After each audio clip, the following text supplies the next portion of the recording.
Clobberin time!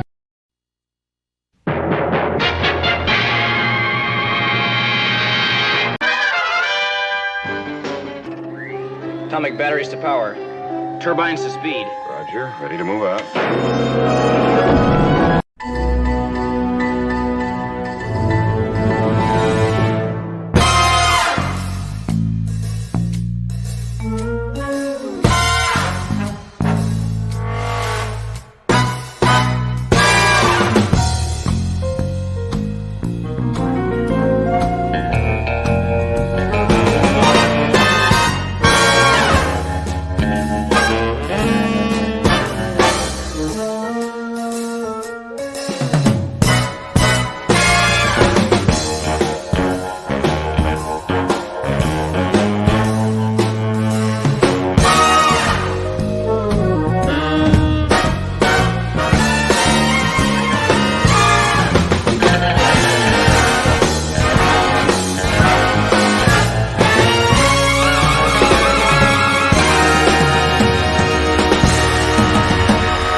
Come get some. It's clobberin' time! Clobberonimo! Groovy. Greetings, clobberers, clobberonimos, clobberoosties, clobberoids, clobberettes, clobberarians, whatever kind of clobber there may be, but if you're not a clobberer yet, don't worry, you might be. All you have to do is bang the rocks together, guys. Whee!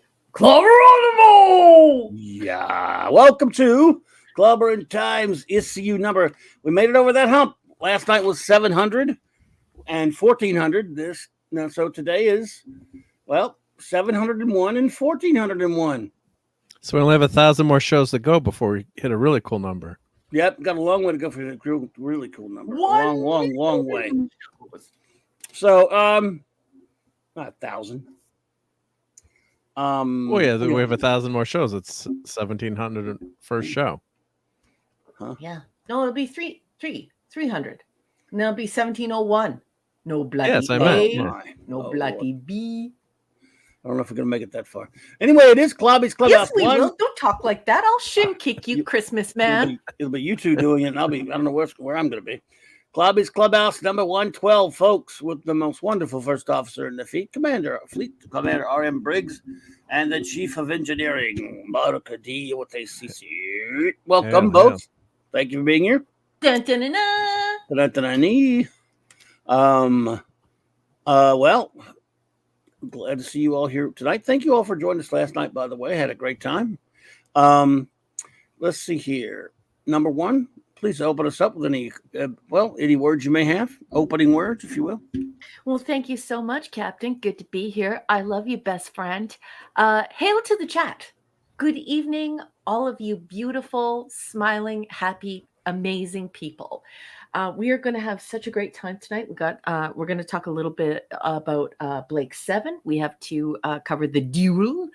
And then we have the last installment of Early Voyages, the comic book that couldn't quit and was pretty much perfection until like episode 9 or issue 9. Mm-hmm. Hail to all the wrenches. Thank you so much for coming tonight and joining us. We're going to have a wonderful time. I want to give a special shout out to Larry, I love you. And Chris Persia, I love you so much. Thank you for being out on social media today and creating a buzz for Clobby, about Clobby's channel. You guys are just the best, and I love you very much, and I appreciate you more than I can possibly say. Thank you for promoting my buddy my buddy's virtual comic book shop. This guy, I love this guy. You know, he's retired, and this is his little project, and I want to see it be as successful as possible. And to have friends like you standing shoulder to shoulder with us, it certainly means a lot.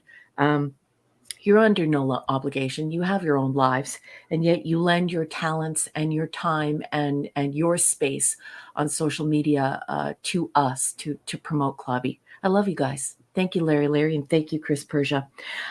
Hey, do you like science fiction? I like science fiction too, but nobody's publishing it right now.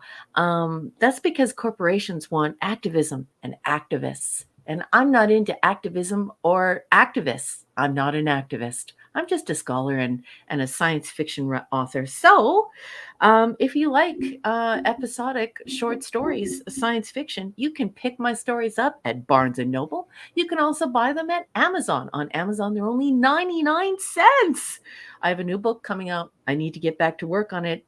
Final 2 stories. I already started the 9th story, so I'm like 1.5 stories, and then the second book is done. And I have patrons. Yeah, like some sort of 18th or 19th century story. I have beautiful patrons who have stepped forward and said, we are not giving up on science fiction. Let's get that stuff published. So I want to thank those marvelous patrons: Larry, Tony Stark, Sean Carter, Shoota, Gwagnar, Dave, Chris Persia, Scuba and Leslie Pete, Eric Kane, his trusty dusty dog, Kirby. I love Kirby.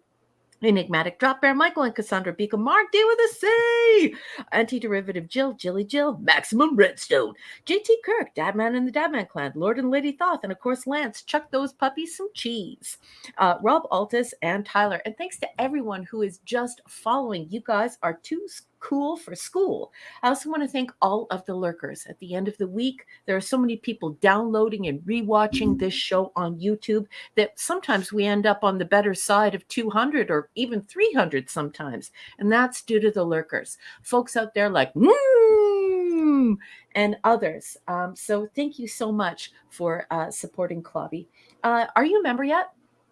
Please take this opportunity to become a member. It is so much fun. You get to have time with Clobby. He's a subject matter expert in comic books.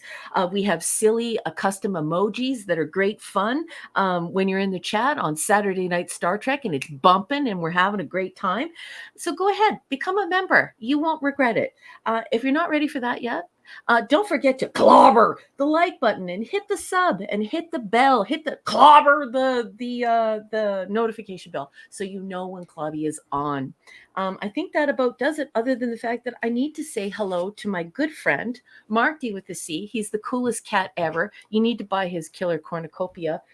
He's a very sweet human. We love him around here. And wave to my captain. Let's get it on. Let's do it. All right, number 1, love you. Well done as always. Mark, anything to say before we get started with the show notes from the shout outs? Sure, definitely. But thank you, Raquel, as always. Much appreciated. And thank you for having hosting the show, Clobbering Times. It's always fun on Thursday night here, right? So yep. And we got some good. I think this was spoiler. Well, no spoilers, but I think this might be a good episode of Blake 7. I don't know. Once in a while we get a good one. Just kidding, but yeah, it was fun hanging out with everyone at the watch party, and it's gonna be fun discussion. And sadly, we have the last episode of Star Trek, but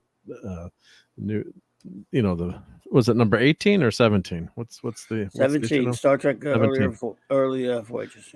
Yeah, so unfortunately, then we'll have to head to a new series after that. But yeah, looking forward to hanging out with you guys tonight. And yeah, my Doomsday Machine is available for purchase. So, and I've got to put a separate listing for the Christmas ornament version. But not responsible for destroyed Christmas trees or planets, but it's up there. So if you do want one for the holidays, there's still time, I guess. Yeah, because depending on where the shipping is, it's and size matters. Did you know that Mark made a size that fits on your Christmas tree? That's right. You can deck the halls with the Doomsday Machine, and it fits on the tree. You need to follow Mark. One on mine. Thank you. Yep.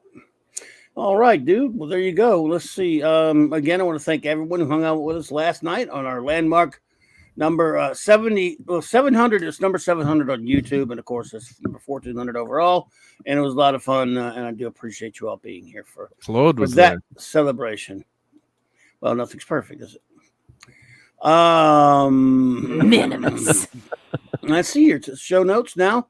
Tomorrow night, 7 p.m. Eastern Standard Time. I will be, of course, at the Great J-Man's channel, where J-Man and the Great Sean and myself shall continue our ongoing mission of reviewing all of Jack Kirby's Fourth World Saga. Getting close to the end of it, but having a blast doing this. Going to miss it when we're done. Possibly after that, we will soon take on the Frank Miller's classic Daredevil run. So we're looking, that could be a possibility. It could be what we're going to be doing. And then, excuse me. And then sorry about that. Then later, that same night, tomorrow, on the great Nick Weiser's channel, the Friday Night Comic Shop Talk Boys and myself will be reviewing, we look about 3 or 4 different Christmas comics. So at 8:30 Central Standard Time for that. That'll be a lot of fun. And then, of course, Saturday night Star Trek. Same Trek time, same Clubby channel. 9 p.m. Central Standard Time for more scintillating episodes of Star Trek Voyager, including part 1 of The Year of Dumbasses. I mean, The Year of Hell. So anyway, there's that. And, of course, don't forget Sunday Night Geekery on the great Mark D with a C's channel. We'll geek it, and eat it. We will. Sunday Night Geekery, eatery, boom, boom. And, of course, Monday night on J-Man's channel again for our Legion of Superheroes reviews and much, much more throughout the week. It'll be a Christmassy, leading up to Christmas week, it'll be a Christmassy week indeed on Clobbering Times. So let us shout out our wonderful friends. Start with our wrenches, then we'll shout out all of our good friends in the chat who are out there, starting with, of course, the great Eric K., the bronze wrencher, the wrencher of bronze. All right, the great one himself, EK. Vindicator wrench of the Great White North, the extraordinary Chris Persia. Hey, buddy. Appreciate you, bud. And speaking of buds, D. Bud Martin, the wrench of iron. Lord Thoth, god of the wrenches, and his lovely lady. Lady Thoth. Avon lives, long live of the Legion, sir. My partner in crime on Earth be the aforementioned J-Man, and of course, Legionnaire extraordinaire, reviewer extraordinaire. So, J-Man, Maddie's daddy, Vito Frenchmionia, Stephen Cal-El, buddy, the rascally wrench himself, Fanty Outsidery, master of the Claboni, and artist of the cover of Science Fiction Tales by R.M. Briggs. Hungry boy. And Clobber Time's own music meister, Maximum Redstone. Now, let me take a look at our chat and see who is here with us tonight and shout you out, because we like to do that. Well, we roll up in you on every night. FKHC 2005, greetings. Let's see. Keely Chow, roll that tide, buddy. Doc Fortune, what's up, Jack? Brian Hepburn, what is up, Kimasabi? Good to see you. Larry. According to Max. Larry. Or maybe it's like the Batman thing. Larry. Anyway, good to see you there, Steve. And then even more so, Dave C. DJ. What she said. DJ Play Nice. Jamie Harbert. Sorry about that. Jamie, good to see you again. Thanks for being here.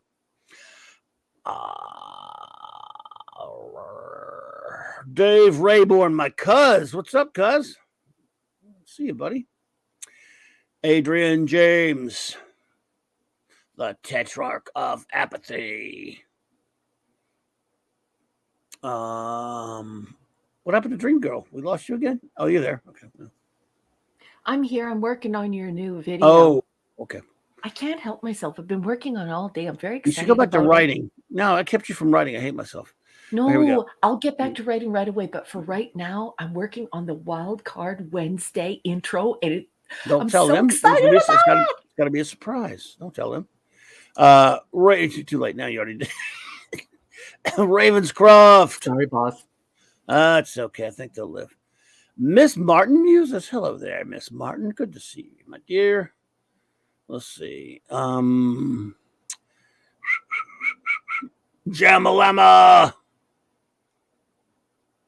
I believe that is bees everybody. That's all. That's everybody. So far, anyone else who pops in, you will be shouted out accordingly. And as number one said, thank you all for those who lurk or those who are watching later on a download or a rewatch. I cannot express enough what it means to me. I forget it sometimes because I'm so out of sight, out of mind, and trying to do so many things. And I apologize for that. But you mean the world to me, and I thank you. Thank you. Thank you. That's what you have me for. Indeedishness. That way we can both forget about it some of the time. You remember things. It's only Mark that forgets stuff almost as bad as me.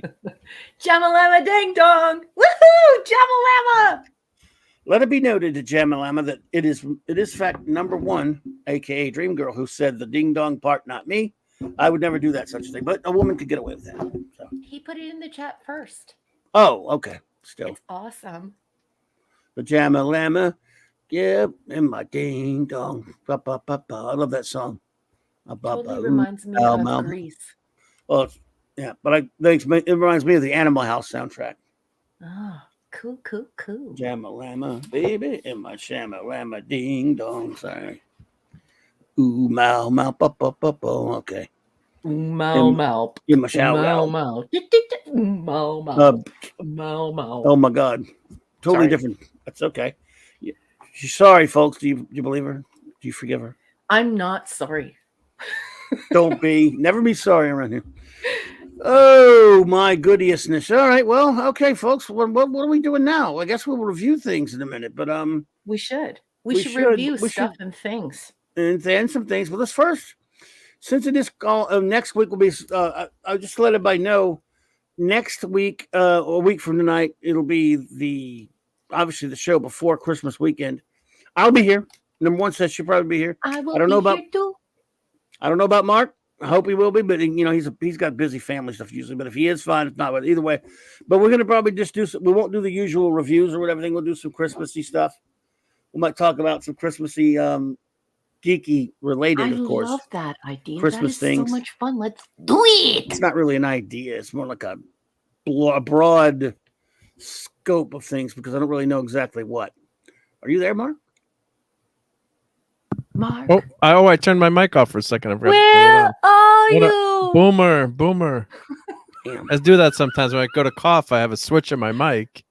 You missed all my excellent comments for the last few minutes. Were you making comments? Mark? Yeah, they were so brilliant. I mean, that I can't remember them anymore because I forget everything. Oh well, I was wondering because I wouldn't. Usually, you do have something to say for stuff like that, so I did start to eventually wonder. Yeah, I did say something. Yeah. Okay, well there you go. You were I was muted. You were muted. I boomered it. Boomered it. Boomer. Might be here on Wednesday. It's my birthday next Wednesday is Max's birthday. Okay, wow. Happy birthday. Cool. Get out of here. Cool, Max. I hope someone writes you some limericks. It's your birthday? Hell yeah. We'll make sure. It's Zathras. What's up? Crap. So next Thursday night, if you are available, Mark, of course, we'll be here. I'll be here. I mean, it's not it's not Christmas. It's just families coming in on Friday. Probably. Yeah. So, but I do have to clean up the house first. I understand. I'm in big trouble. Cleaning is all a part of Christmas time, isn't it? Really? It's like you have spring cleaning and Nobody then you ever have told me holiday that. cleaning. Cleaning? Yeah. Who cleans anymore? I don't clean. And I got to finish putting all my Throw ornaments crap up. all over the place. I don't give a crap. I clean a lot, especially because Lola sheds. If Paco was the only dog we had, and we didn't have Lola, I probably wouldn't have to vacuum as much. But I love Lola. She's built for speed and fun. She's a little BMW, jet black. She just scoots around the whole house. She's only 4 pounds. And how much can she shed if she's 4 pounds? She leaves a whole dog behind her every week. Oh my God! No way. Not Paco. He doesn't shed at all. Just Loli. Wow. My little Lola, my cherry cola. Cherry cola. I love those. I've been having too many of those lately. I got to cut it out. So we'll we will probably just, I don't know what, some geek-related Christmassy nonsense, of course, next week, because we figure a lot of people will be gone, running around all over the place, and we'll just pick up the following week with the Blake 7 review, and then after that, start the whole new year off with Blake 7, and we'll have missed too many weeks. That, this is holiday stuff, so it's always hit or miss, Yeah. So we should probably do a watch party at some point. Oh, I would be into that. We need to do a Blackadder Christmas Carol watch party. Okay. A Night of the Meek watch party. I know Mark Okay. wants to do that. And we should do a Justice League Carpet and Joy. Something we've never done before. Something we didn't do last year. Like I missed the Halloween DJ Ronnie watch G. party. DJ Ronnie G. I missed the Halloween watch party by about 45 minutes, but it wasn't my fault. Within a space of about, I'd say 3 or 4 hours, I think we had like 120 to 130 kids. Oh yeah, that's cool. For the wiener.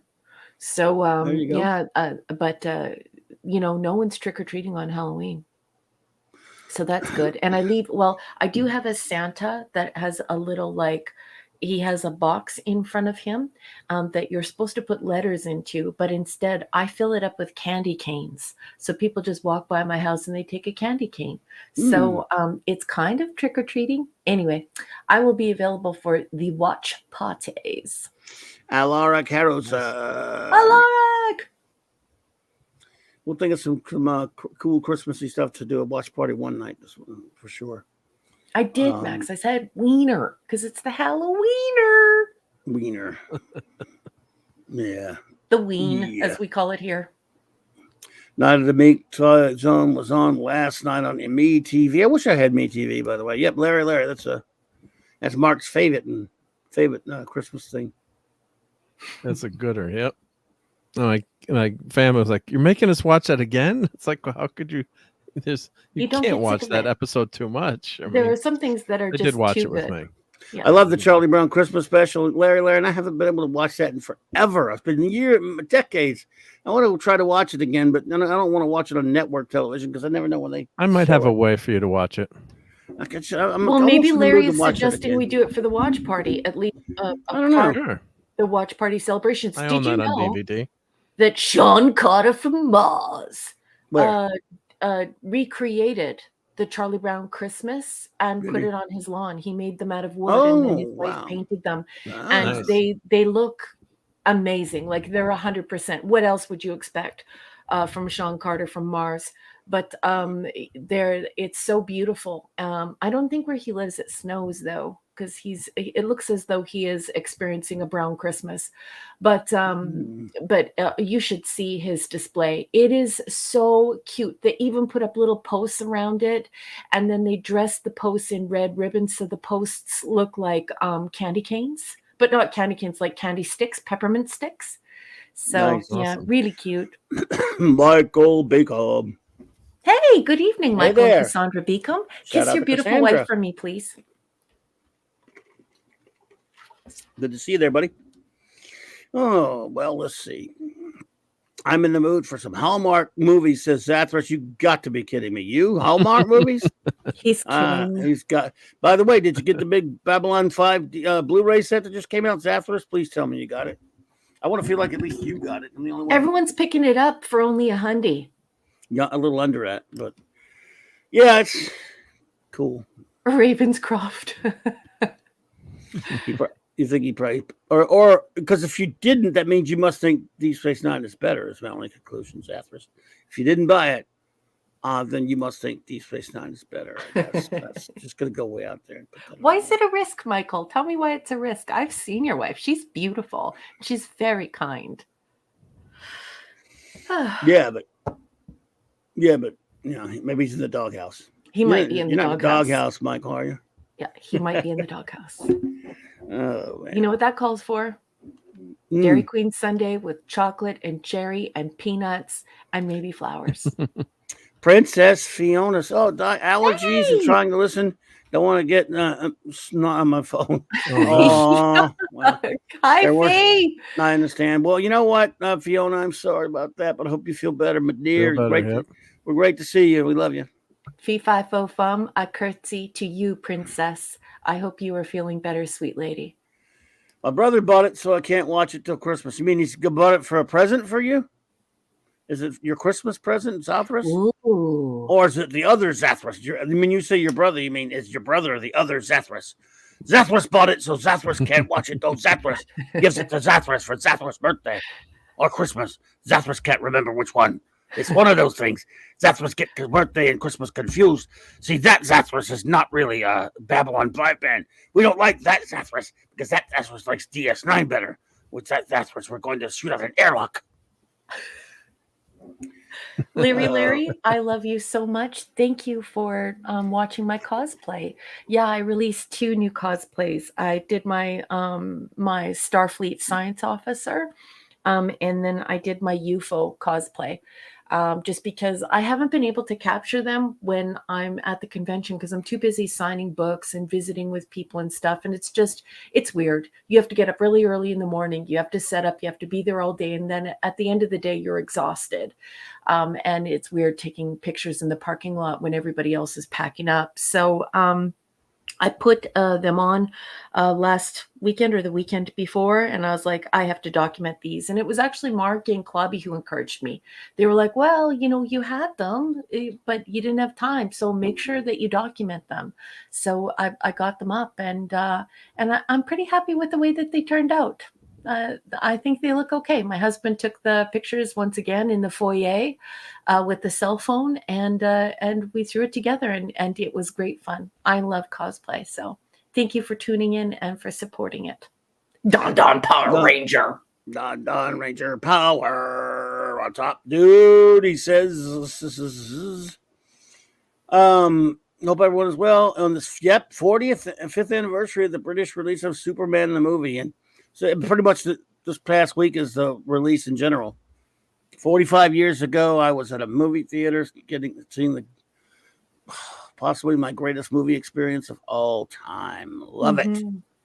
Love you, Chris Reeves and Richard Donner. Thank you so much. And John Williams. Chris Persia, yes, I did. I had to take the other one down despite all of you guys' beautiful comments. I didn't want to get rid of it, but I totally forgot to put the communicator in there. And so maybe if I make it to 80, I would like to look back on that reel and see that, you know, my communicator. So I had to take the video down and add the communicator photos to it. So it's kind of sad because you left such a beautiful comment, and so did Larry and Lord Thoth, and it's so awful, you know. It's like when you write a tweet and you do it on your phone, so then you realize there's a typo, and then you have to delete it and repost it. But then you're like, oh no, now I'm gonna lose all my comments.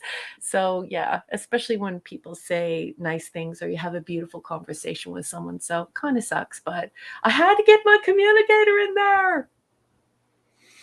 There you go, Max. Well, that's cool. Ran into a Voyager fan. Yeah. I hope you did her a favor and did not tell her to listen to us because she'd hate us.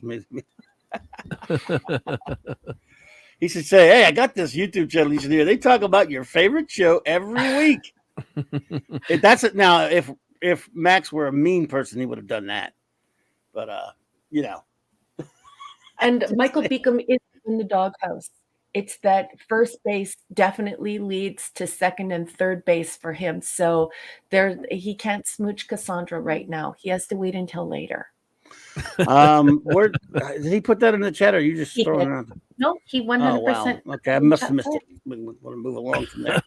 Well, we had to clear things up. He's not in the doghouse. I didn't think he was. That's just like he's a dog, but just not in the house. That's just the kind of crap guys say to each other. We don't think much of it. Oh, okay. Well, you know, what do I know? I'm just a silly Canadian girl. No, I mean, no. Well, guys are just silly like that to each other anyway. So nothing to do with Canadian. You don't have to be countryist. And Max, while we're talking about you getting ready for your company, I don't want you lifting heavy stuff, please. You know what I mean? You just had a very serious operation and you're on the rebound. So don't move too many things around. If you do, call your family to help you, honey. I don't want you make to everyone hurt. else do the work. Yeah, just for a little while. Do you know what I mean? Like even when we're feeling good and we're up and we're about. I mean, Max is no slouch. He's somebody who gets up and goes when he can. But I just I'm encouraging him to, take a beat, and get a little help. Don't overdo it, okay? Yeah, Michael. The first time I saw that big red S blast upon that screen with that cacophonous John Williams brilliance and ringing in my ears, it was the first.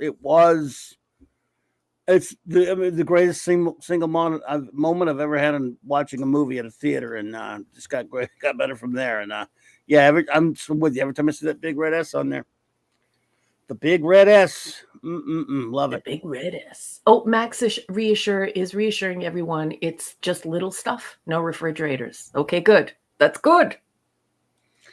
So, let's see here. I still trip every time I read the dedication of the graphic novel of Kingdom Come that Cassandra got me. To Christopher Reeve, who still makes us believe a man can fly. I remember, love Kingdom Come. Of course, it was a comic before they put it into a trade paperback, but that's just a pet peeve. That's not actually a graphic novel. It's a pet peeve, but mine, it's a trade. But yes, right there with you, Michael. Great stuff. Putin's cat. What did you miss? Nothing. You didn't miss a damn thing. We just waited for you, and as soon as you popped in, we started. You're good. Yeah, it's just a bunch of friends sitting around saying hello to one another, shooting the breeze, figuring out what everyone has on the go, what's going to be happening. Not. Oh God, I gotta get called on. That hyperbole, cacophonous, and John Williams. I mean, it was a loud, noisy explosion during the music. Wow, man, you get picked apart on this show. Is Alex Ross still making comics? Princess Fiona. Yes, about a year before last, he did a great comic called Fantastic Four Full Circle, which was a hardcover, which was a beautiful book. It was unlike anything he'd ever done, and it was a throwback to actually a sequel to Jack Kirby's great story, This Man, This Monster, and it was done outside of Marvel. So Marvel just farmed it to this company, and really it had nothing to do with any modern Marvel trash. It was like a one-off.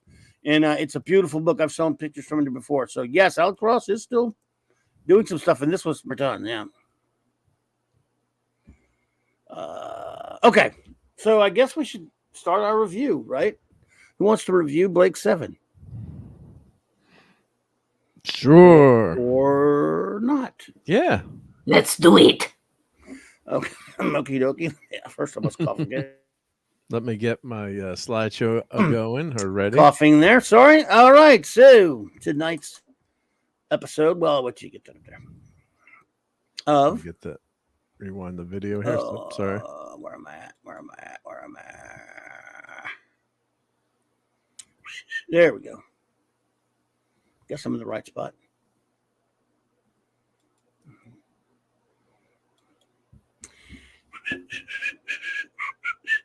It's not Babylon 5. What's not Babylon 5, Zathras? Nothing.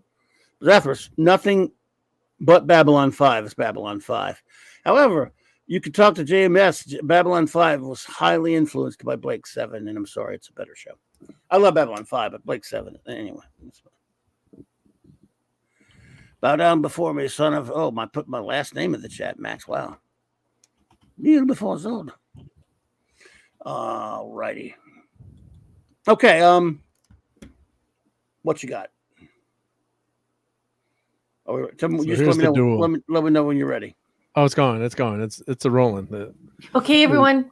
It's time for Blake 7 Season 1, Episode 8, The Duel. This first aired on February 20th, 1978. It's Duel, yes. It's Arena. I mean, it's Duel. It's Arena. All right. Yes. It's Duel. It's Arena. It's Arena. Arena. Okay. So, everyone, Duel starts off, of course, with Avon. And, actually starts off on a far distant planet where two spooky ladies, two mystical, spooky, booky ladies, one lovely, beautiful lady, another one, an old hag, are having a conversation as they popped up out of nowhere. This is a desolated, ruined, destroyed planet, and they're talking spooky symbols around there and statues and stuff. and Cinefar and what's her damn name again? I forget the hag. The hag. The old hag's name, Jirac. Jirac, are there, and they sense but they're basically, we don't know a whole lot about them yet. Howard Cosell. Howard Cosell says this episode called "Duel" is quite a contest. I can't do that, Max. Look, chesticles, high beams, high beams, high beam alert. Somebody flash her. She has her high beams. Look at those the testicles. typical female. Yep, with that toxic view. I didn't notice that until you pointed it out. Those are chesticles, and they are on high beam. Well, it was British television. You could do that. So I thought that was just the seams in the fabric. You sure? Get out of here. Get out of here. I guess we could just the titular role of Cinefar. Thank you, Max. I was waiting for that one. I guess we could just talk about that the whole time, unless you want to actually talk about the episode. We don't have to. Well, do we have to? Clubby wants us to be grown-ups. No, not really. But we can just for the hell of it. And they start off blue too. Why did? And then they're Andorian, and then they switch because they're sad. I don't know. So, well, they are sad. Look what's happening to their planet. Mm-hmm. But they never explain that. So, let's see. What's going on in the chat? Talking some comics there. No, they do kind of explain that, Mark. Because they do? Because they change color as they use telepathy and they use their powers. So I think Clobby's onto something there that maybe it's not that they're sad, but I do think that the color they give off with their bodies has something to do with what they're doing. Because they never mention it directly, right? I just watched the episode twice tonight. Follow the semiology, man. Canadian. No, that's okay, but they never mention it directly. Yeah. Canadian. I'm just teasing you. Canadian Spidey. What's up, buddy? Hey, Spidey. And just making sure my memory's not more shot. By the way, Michael, when you guys were talking about Michael Beacom agreed Marvels is a great comic if you haven't read that one. It's the first. It's what put Alex Ross on the map. So, all right, in this story, of course, basically these two extraordinarily powerful but mysterious women on this planet, this desolated planet, sense a space battle going on between two sets of one ship and three ships. And of course, one of them is the Liberator with Blake and the crew whose power is exhausted. They need to find a place to relax, to recharge, and they're trying to find a place to hide. So they find this planet. They said, okay, I guess this will do, I guess. But unbeknownst to them, Travis and his three ships of mutoids are hot on their trail. And of course, they attack, and there becomes, a space battle, and it looks like the Enterprise, listen to me, Liberator. God damn it, it's a different show.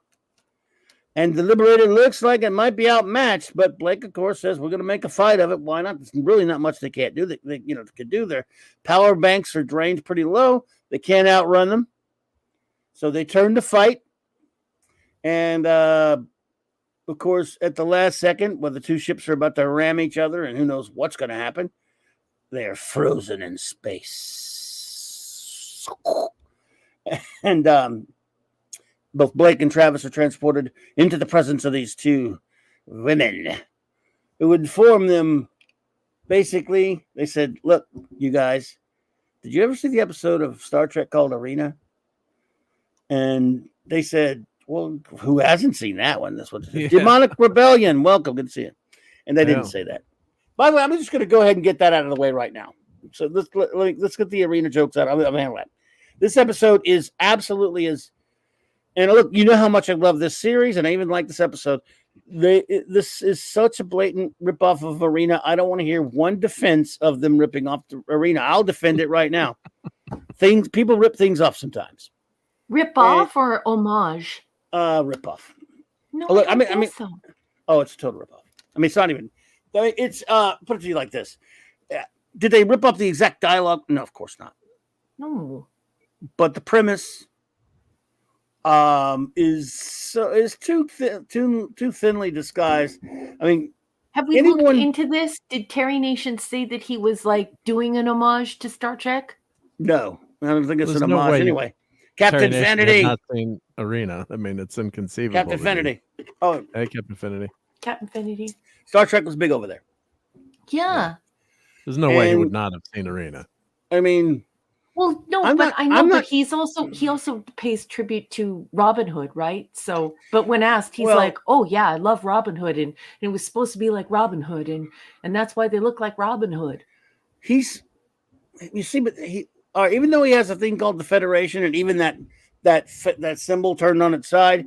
The Delta. Other than that, it's not a ripoff of Star. Blake Seven's not a ripoff of Star Trek. It's closer to Star Wars in the sense that it's a small group of people fighting a big, yeah, empire type thing. Except he makes it more grounded like a Star Trek show. But it's not about an altruistic Federation exploring space and on the unknown. Right. So it's not. It is about a revolutionary who wants to overthrow his government and gets a hold of a powerful spaceship. yeah. So it's other than philosophically being diametrically, opposites of Star Trek, the antithesis of Star Trek and its philosophy, it's not much like Star Trek other than the fact that it takes place in space. And even though it's quote unquote a war show, they have very science fiction ideas and stories many times. Whereas when you duplicate a plot that closely, I don't think it's that big of a deal, but it is funny to note it. And you can't not note it. I mean, the first time I watched this episode, I was like, oh, crap. Serena. I mean, it's the same plot. Kirk has a skirmish with the Gorn. He goes after the Gorn. They're fighting each other, about to try to destroy each other. And omnipotent beings decide they want to intervene in the conflict and put them in a fight with each other. And they say whoever wins gets to destroy the other and will go on their way. And all that stuff pretty much happens in the story. Now they have definitely a lot of wrinkles that aren't in Arena, but Arena was adapted from a short story itself. So I guess when I say ripoff, I mean I'm in a lighthearted way, but I do think it's imitative of that. I don't think that they could have. I don't think there's any way they did not know about Arena. Yeah, I find that especially in 1978, right? In 1978, everyone was worried that weapons, the escalation of weapons, was going to lead to the total destruction of humankind. Like we would wipe out humanity, and there wouldn't be anything except for a share and cockroaches, because those are the only things that could survive a nuclear blast. But so for me, I look at it and I see Arena, but I also see lots of other stories. So I think of it like Arena, like homage, or like Arena with a twist.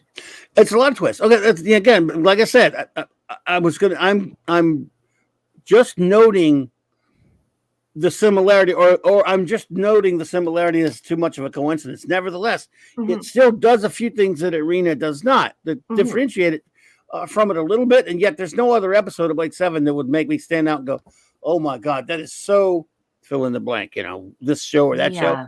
There's no other episode of any show that is more like something that is more. And there are a lot of shows that borrow from bits and pieces from other shows or books or what have you that happen, or movies even. But this one's the biggest. It's one of the most obvious and glaring. That's why I'm pointing it out. However, some of the differences are, instead of the Metrons just being where you have omnipotent beings like the Metrons trying to basically teach a lesson to these inferior beings, they are trying to teach a lesson as well. Cinefar is, but she's also like I said, she's trying to teach them so they don't make the mistakes that they've made. However, you have that, the Metrons haven't been destroyed by a war, whereas Cinefar and his people have. So there's that aspect of it that's totally different. And also the death of a friend thing is different. Also the escalation of nuclear weapons and the total annihilation of humanity. Right. That's totally different. Yeah, that's totally different. Also the whole idea that the whole idea of the mutoids, I think is totally different. And what else? Yeah, I don't want to reveal too much from my notes, so it seems like I'm being inarticulate, but I'm not. I'm doing it on purpose because, okay, I'll just let the cat out of the bag. For me, the most poignant part of this episode is when you land on a planet, everyone is buried, the entire planet is one mass grave. And then they even give us a panning shot of all of these people who are buried. Everyone is buried and everyone has a headstone. So it was until the very last. And so I think that's a very powerful image. But anyway. Yes.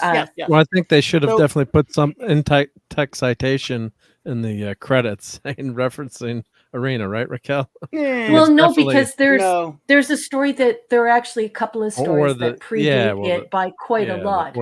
As Fiona has put in the chat, right? Yes. Look, the Star Trek, they did buy that script. Yeah. When we joke, whatever we call it, Arena, I promise you, we're being tongue in cheek. I'm being tongue in cheek. Again, I'm noting it, I'm laughing about it, and not holding it against the episode whatsoever. But there's no doubt it's an influence, homage, right. whatever. It's just a fun thing to do as a fan, as a geek. In other words, let's say if you were Blake Seven fan, you never watched Star Trek, you wouldn't know about it, right? Yeah. But if you're a fan of both shows, you go, wow, man, it's tough not to see Arena here in a lot of ways. Yeah. And, so, again, I'm doing it for fun. We spent a lot of time on it, but I thought it would be dealing with it. So every 5 seconds, someone doesn't make a Gorn joke. Just, Yeah. And that's good because and it also gives some of us a chance to defend it as being inspired by it, but also with a load of really good ideas that are on top of that are totally different, and not only a load of really good ideas, but an additional message and Terry Nation's amazing dialogue. It's brilliant. So believable. This is the way people actually talk to one another when they're trapped on a tiny little ship together. So yeah, it's its own animal. There's no question about that. Yeah. It's its own animal, and it's a great script. Yeah. So, all right, the basic plot, everyone. Again, we got just not that we got that up there, but yes, spoilers. So if you haven't seen the episode and you don't want it spoilered, now's the time. As I mentioned, Blake and the Liberator and Travis and his ships are at this spatial deadlock. Blake and Travis have been brought before the two women, and they basically explain what's happening and what they're going to do. Of course, they can't move; they're being held, in stasis. And basically, once they're told that, Travis is, of course, being his usual Travis self, he's petulant. He doesn't give a crap what they want him to do. And Blake's like, I don't know if I want to kill for your entertainment, but they give them no choice. And so there's some really good. Again, I'm just going to go. This is basic plot, but there's some great dialogue in this scene as well. It's really good. But once they lay out the rules, and they tell them not only will you be fighting for yourselves, but we're going to demonstrate the death of a friend. We're going to send each of you with someone, and then they transport them into a forest. And the crews of each ship are, of course, again, much like Arena, are allowed to watch what's going on, watch what's transpiring on the planet. But there is a little bit of a difference too, right? And that is that most viewers don't realize when they're watching Arena that they believe that it's happening on a moon, the original moon, and that's not the case. Kirk and the Gorn are actually sent to an asteroid, and the fight happens on the asteroid. So, and that's very common in Trekdom. Even like old school Trekkies don't know that, but they should. You have to pay attention to details. So, yeah, the fight between the Gorn and Kirk happens on an asteroid. It does not happen on a planet or a moon. Yeah, that's no moon. Again, I think I knew I was going to get in trouble with this thing. At first, I knew I was going to get in trouble with you, Raquel, and then I knew I was going to get in trouble with everybody else. Like Michael, all I'm saying that it's silly not to make the Arena acknowledgement, but I'm most fully aware we beat the crap out of shows. Like he says, we spent a year going through episodes of DS9 where the writers admit they were ripping off literature and other influences. I'm willing to give BL7 a leeway. Yeah, I love the episode. I just get a little chuckle about how close it is to that plot. Look, you know how much I love the show. So, but just because I love the show, I love Star Trek also. But I'll beat up on it or I'll take a shot at it if it deserves one. I'm not even beating up on anything here, but if I'll take my shots at Star Trek too if I have to. So, yeah, and Arena didn't have anyone throwing nuts at each other. So, Oh, this has a lot of great line. Yeah, that's true. So here we are. We're on the ship. The crew is getting to watch what's going on, which of course isn't a lot at first. Eventually, Blake finds Jenna has been sent down to be his partner, and Travis finds his mutoid pilot, Kira. What's her name was? It was Kiera. What's her name? And they, of course, are forming a plan. And excuse me, so sorry. And not a whole lot transpires for a while there, and night falls, and so you have some pretty good scene. But a really good scene with Travis and his pilot, where when he starts talking to the mutoid about what she was, who she was, and all this stuff, and we learned that mutoids, she doesn't know, she doesn't remember anything. In this horrible society that people like Serverland and Travis have created. And he tells her she used to be a woman that was much admired. He doesn't go into details, but you can tell he was one of the admirers. That was interesting setup there. And you learn so much about the mutoids just by those few lines in the script. That's why it's so well written. I mean, it's not banging you over the top. Mutoids do X, Y, Z. It's just throwing that in organically into the dialogue, and then you kept wondering, like, who was she? Was that Travis's wife, or was that someone aristocracy or generals? Did he care about her at one time? Yeah. Did he know her? Were they intimate? And can we just talk about the fact that when I first watched this a year or two ago, one of the first things I did was I walkie-talkied both of you. And I was like, oh my God, that woman is beautiful. She is beautiful. Here she is with that mutoid, that gross, like sort of like liquid tar helmet on her head. Yeah. But look at her face. Like, that woman is absolutely drop dead gorgeous. It's like when you see Susie Q and she's dressed as a Klingon and she's still gorgeous. You're like, hot damn, like, even dressed up like that, you're still so beautiful. And I was so upset when she died. I walkie-talkied Clobby when I first watched this, I think like 2 years ago, whatever. And I was like, oh, Clobby, that girl was so beautiful. What a gorgeous woman she was. Wow. Is she still alive? She looks really young here. I'm not sure. I'll look up the actress. I don't know. Yeah. Boy, did I open up a hornet's nest with the damn arena thing now. I wish I'd never even mentioned it. Jeez. Well, why, what's happening? Mention it.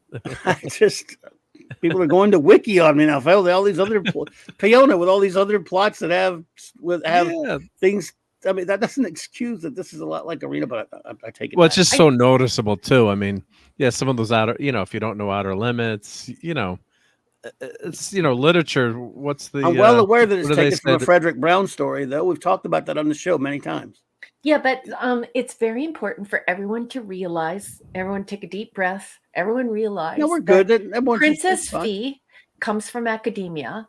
And so she's a physicist. And so when it got brought up, it's not that she's trying to give anyone the gears or make anyone feel like they shouldn't have said that. That's not what she's doing at all. What she's actually doing is saying, if you want to know more about this specific science fiction idea, this idea has been tossed around quite a lot. And these are the things these are the exemplars where you can find that particular plot. She's not trying to cause trouble. She's a nerd and she's just academic. And so she's throwing the references out there. Does that make sense? Yeah, it's all fine. I don't know. I mean, I keep digging in the hole deeper. I wasn't even having a problem with what she's saying. I'm just like, oh boy, it opened up a can of worms that didn't need to be opened up. That's all I'm saying. Yeah. It's not a problem. No, but okay. You just got to acknowledge it's part of the show. And literature, I mean, it's too much. Always borrow things. It's too much not to note that. I'm sorry. I'll stand by the fact that it's to be noted that it's a space show. Claude Sally, hey there, set with a crew of a spaceship with an extremely similar plot to a very famous episode of Star Trek, and that's all. I was having a little fun with it, and because everyone else does when they talk about the episode. So, but I feel no, like we were reviewing Trading Places the other night, and that's really Prince and the Pauper, right? So, oh, well, yeah, but they don't credit Mark Twain in the end credits. But No. you know, that's it. So there's certain universal themes that get carried over, and you know, but you really got to reused. make things You got to your put your own, own spin on otherwise it. you get yourself Yeah. into trouble. Like Yeah. the Star Trek, The Next Generation, a Deep Space Nine, Voyager. Sometimes they get themselves into trouble because they 100% steal a book idea and use a book idea, and they don't. It's not done in homage. No one is admitting it. They're like, oh, really? That's the same? And that's when it's sort of like more rip-off territory. I think maybe people just get caught up in the diction of it. Yeah. You know? Well, I use rip off in a soft way, I hope. But yeah, it is a fun way. Yeah. Right. Anyway, again, it's no big deal. I just thought it would be funny. I thought I would get this reaction. I wasn't sure though, but I was like, let me try it. Man, I'm coughing. All right. Let's finish up with the plot. And I would just like to say that Oh, I'm okay with those with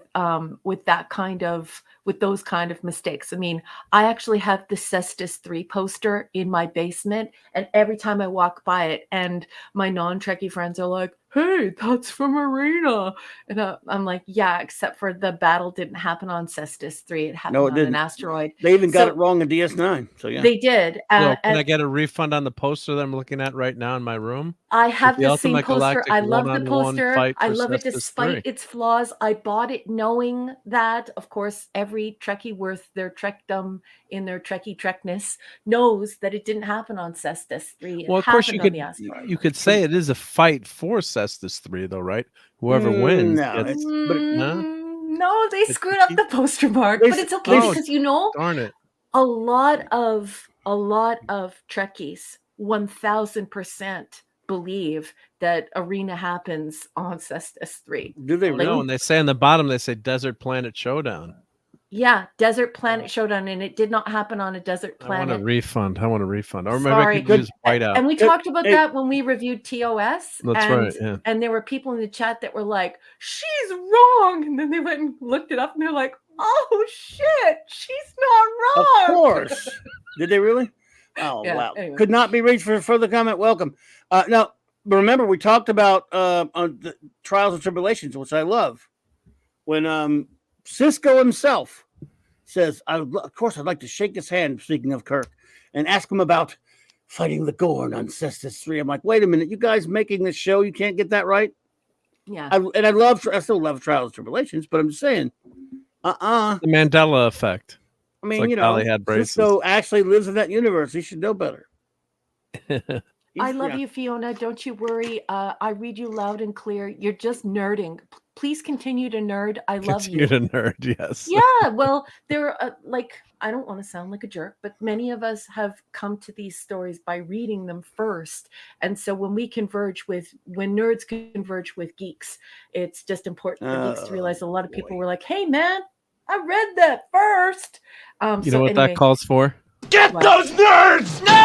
Nerds! What? I mean, look, there's another thing, man. I'm the worst about this because Fiona, it's perfectly fine. It is. Love you, honey. I love talking about this stuff. No, Keep the always, nerd stuff coming, Faye. so much not fun. nerd stuff, it's geek stuff because we're talking about Blake 7. Well, yeah, And but science she's talking about all of the which it's like comparative literature. She's looking at all the entire. Oh, that's true. Geeks can't read. I forgot. No, that's not what I mean. I'm just kidding. Okay, oh my God, every time I say it's going to get me a lecture. I'm sorry. I'm just kidding. Look, your agonizer, please. Give me your agonizer right now. I got to find it first. It's not here. Oh, he's got it on the wrong on the other one thingy. So. I uploaded a couple clips, so don't worry about it. Anyway, I owe you an agonizer. Signed Battle of the Bros. We're having too much fun tonight. Okay, the episode. If you want, we don't have to, but you know. Keep going. Where were we? Okay, so headlights. So as a matter. Hang on a second. I got a coughing fit coming up. God damn it. All right. Well, God. Clobbering, I'll be right back. I'm back. Oh, mother of God, I hate that. Do you have any cough drops? No, After these dropped 'em. messages, we'll be right back. Dropped. So I don't need any cough drops. It's just remnants. So Turn your head and cough. No. All right. No, I can't. I tried. I can't do it on demand. The three amigos. So have you devised a plan? Yes, as a matter of fact, I have. I'm going to get some sleep. How can you sleep at a time like this? At a time like what? Blake is sitting up in a tree. Travis is sitting up in another tree. Unless they're planning to throw nuts to one another, I don't see much of a fight developing. Oh, You've never involved, are you, Blake is Ava? sitting up in a tree. Travis is sitting up in another tree. Unless they're planning to throw nuts at one another, I don't see much of a fight developing before it gets light. Well, I was going to finish. Did you clap the rest of it? One, no, I'll do it. Yeah, I did. I think I did. Yeah. Go ahead, then. It's the next one. Yep. I don't know why I I bothered. have never understood why it should be necessary to become irrational in order to prove that you care. Or indeed, why it should be necessary to prove it at all. You didn't put the whole clip, but that's okay. He was responding to, you never involved, are you, Avon? You ever cared for anyone except yourself? So there you go. Just filling in. I have to keep him short. So Gan and Villa. Yeah. I know. No, I'm just saying people want the context. Yeah. Anyway, so man. Where are we? We're having a duel tonight, man. I need an unexpected duel. I should have.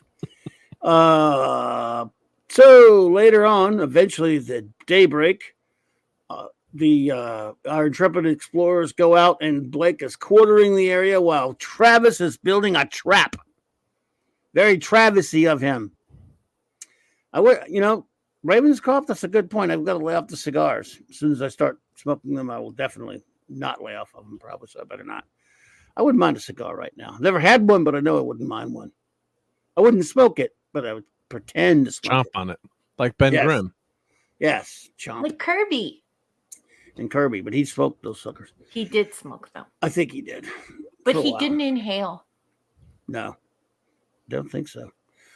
So, anyway, Jenna is kidnapped.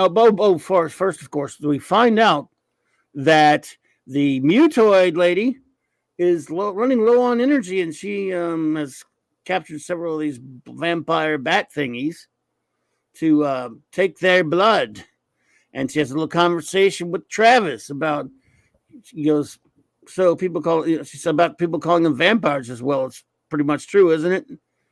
And he said, well, I'm running low. She says she's losing her energy. He says, well, Blake's companion has blood.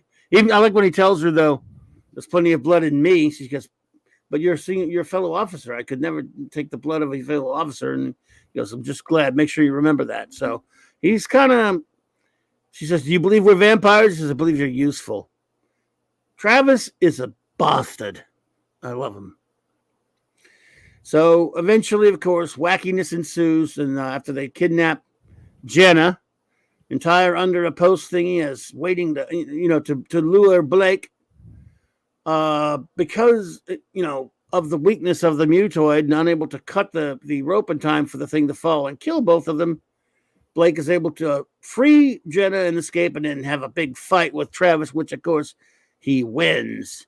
But he doesn't kill Travis because Travis didn't say, I should be merciful, Captain. No, he didn't say that, but still. He decides not to kill Travis because, he talks about it later. He tells Cinefar, because as long as he's following me, he'll be the one. As long as I'm out there, he'll be the one following me. I know I could beat him, but then he really tells her there's another reason I didn't kill him, because I would have enjoyed it. And she says to him, perhaps it was nothing for you to learn. That was said in another thing that was similar to this, as a matter of fact, in a different way. But I'm not going to say the title. So, the crew of the Liberator is allowed to go off on their own, all recharged and everything. And then so is Travis and his people, and he basically tells his Kiara, that she's probably going to be put out of commission because she failed a little. And that's what a bastard she is. Yep. So, But he checks to see if she's in there first. Hmm. He checks to see if she's in there first. So they What do you have a mean? conversation where he checks to see if Kiara remembers her former self.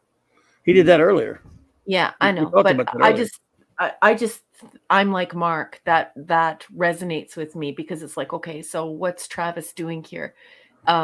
Is Well, she remember- expendable only because she doesn't remember who she was before?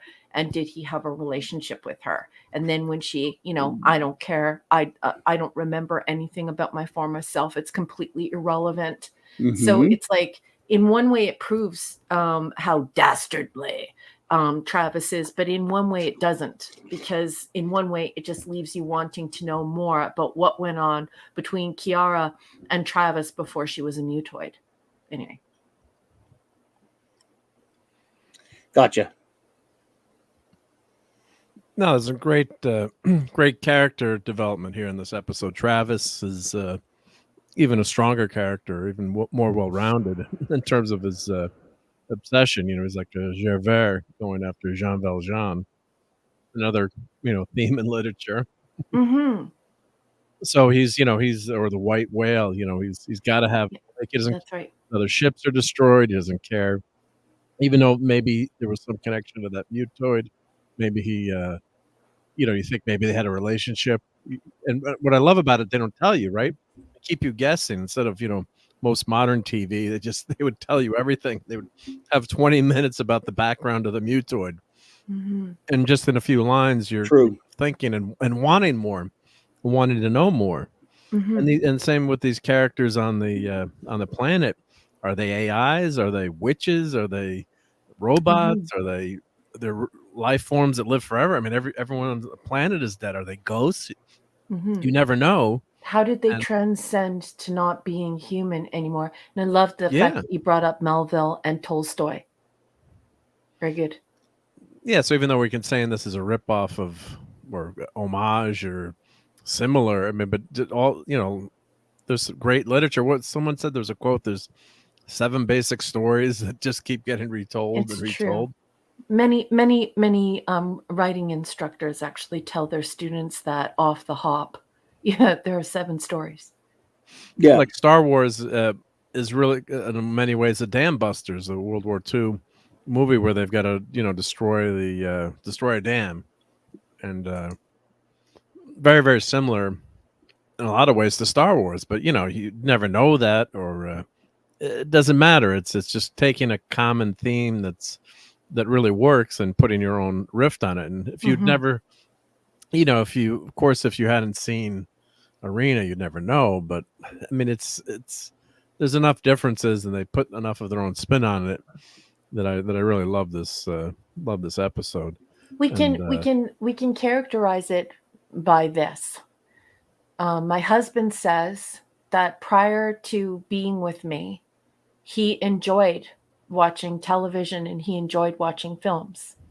And now at the beginning of everything he watches, I tell him what the story that it's based on, how many times that story has been reused and recycled. Then I tell him what's going to happen in the story. And then he shuts the TV off. Wow. And he says, well, he's just joking. We're like best Damn it, friends. Raquel. Damn it. But he says, like, I remember when I used to enjoy watching films and TV shows. I remember that. That was fun. And but it happens. Awesome. Like if you're Oh my God. if you're an avid reader, if you're a voracious reader and you're reading in the right categories and you're watching it on film and celluloid, I just like saying celluloid because let's face it, who wants to sit there on TV and blah, blah, and streaming? No, it's celluloid. So, and you're watching the right celluloid, that's when you connect and you're like, oh God, so it's just, you can fall down a rabbit hole.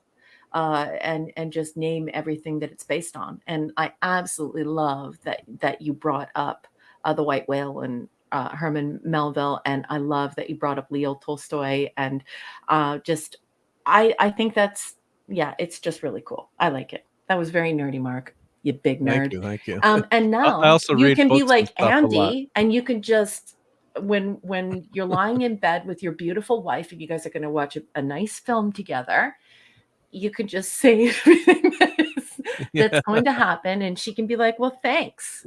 I'm so happy that I married you because you just sucked the fun out of everything.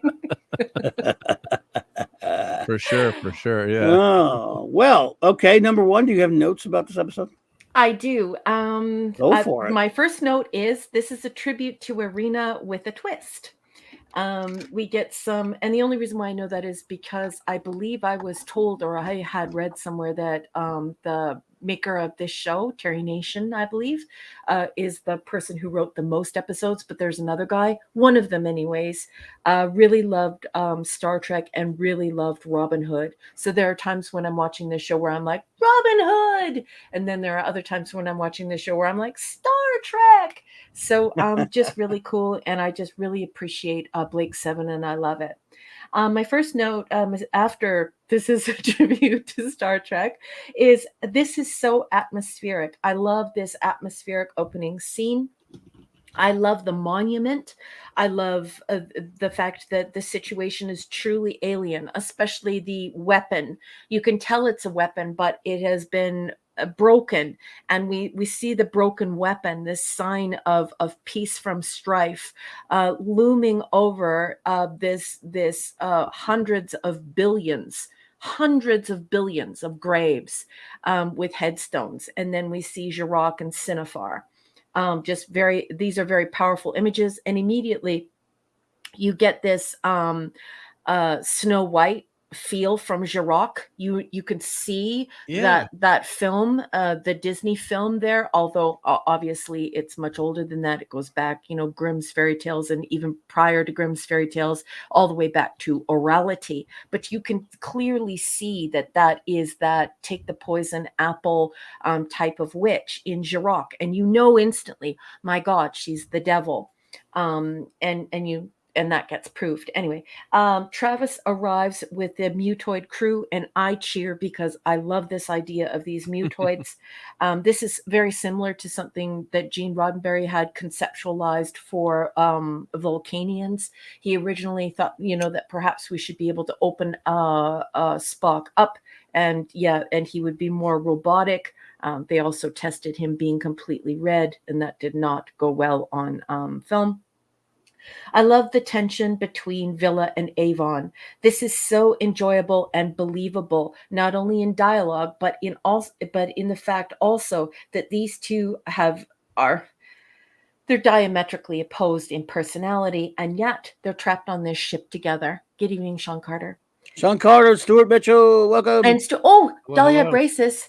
And once again, I put on here this whole idea of the planet of graves stretching as far as the eye can see. And there are headstones on every single grave. And that really, it's a striking image. It's a poignant image. You stop, you swallow hard, because you realize, especially if you were, a newly minted adult in the 80s, like I was, what it was like to be in that time. I grew up in the 70s, a teen and an adult in the 80s, and we were all afraid that we were going to die in a nuclear war. So this is a very meaningful episode for Gen Xers. Gen Xers look at this, and this is every anxiety we had when we were talking. All we had to do was hide under the desk, though, we'd be okay. Well, that's a little bit different, because remember Fallout and the other movies that came out in like 82 and 84. This was way more than just atomic drills. But yeah, no, it was we knew we were going it was to the be, next thing happening. Yeah, we knew that we were going to be obliterated. We would be dust. And so a lot of people who were in junior high, high school, and college at that time were like, my God, if we don't get this ever escalating weapon thing under control, we're going to kill ourselves and there'll be no one left. So that was a concern for Generation X, and I'm Generation X. And then I have in yelling all caps, chesticles. Oh my goodness. Look at those high beams.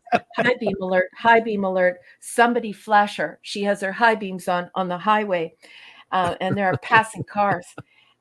Just obviously it's beautiful, obviously, and she has almost this like ethereal quality, and the fact that she would be wearing something gossamer, practically gossamer, is just delightful. It's also very sexy. Cinefar, she seems seductive, and then you're still trying to figure out, is she evil like Jirok or Jirok? So I love this. The chesticles are like, look, chesticles are powerful things. I love that Avon says, logic says we're dead, and Blake returns, logic has never explained what dead means. This is a very philosophical conversation that is left unaddressed, and the reason why is because you're supposed to address it in your own mind.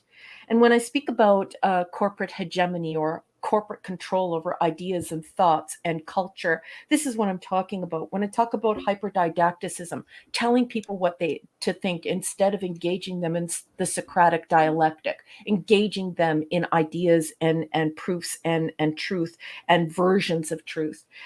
This is what I'm talking about. So this is the ideal for me. Logic says we're dead. Logic has never explained what dead means. This is what science fiction is supposed to do. It's not supposed to be doing what this modern crap is doing. Blake goes head to head with Travis, and we have to figure out who is the better tactician. At this point, we're really frightened because we know this is going to turn into a game of chicken, and we're not sure who's going to win. Jirok and Cinefar send out a wave of sound and they intervene. And then I really enjoy this idea of suspension. So this idea of suspension where they can stop time, they stop everything, they stop every molecule in your body. Well, perhaps not that, but you know what I mean. Like, it just seems like everything stops and slows down. Sure. Obviously, it didn't interfere with molecules or blood flow. Otherwise, everybody would be dead. But that's hyperbole for you. Sorry, folks. Anyhow, why don't you try stamping your foot? Blake says this to Travis when he doesn't get his own way. And I really like it because it's very, he reduces him to a toddler having a tantrum, and how useless it is to show anger. You don't need to show anger and to not be so fitful and so aggressive, so open about it. It's better to just tuck it and find ways to solve your problems. So I really love that. That's another great line. I also really love the fact that Cinefar goes on a entire presentation. It is the presentation is several minutes long, where we unpack this very beautiful philosophical and cerebral idea of war is about the destruction of beliefs. And if you take anything away from this episode, please take away this beautiful, valuable talking point that you could write about. You could ink shed about this. You could ask students to write about it, whether they're philosophy students or just any type of a scholarly pursuit, as well, to engage your children, to engage your spouse, to engage in that Socratic dialectic. War is about the destruction of beliefs. And so then it follows then that war is also about the protection of beliefs. One must be destroyed and one must conquer. And that leads one to say, what are your beliefs? This show is incredibly cerebral. This is juicy stuff. This is where your brain needs to go. You need to have your brain tickled in this way. This is smart. This needs to be on TV and in film. This is the kind of dialogue we must engage in science fiction. This is what science fiction is for. Jirok tortures Blake and he is struck blind. This is when we realize that she is demonic and that she is actually the Cinefar is this was Cinefar's foe.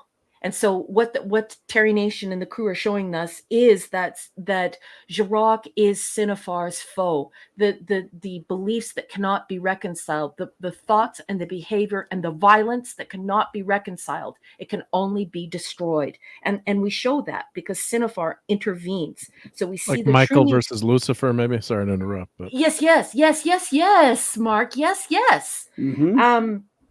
And so not only does Terry Nation reveal the true nature of Jirok, but we also then understand the nature of Cinefar.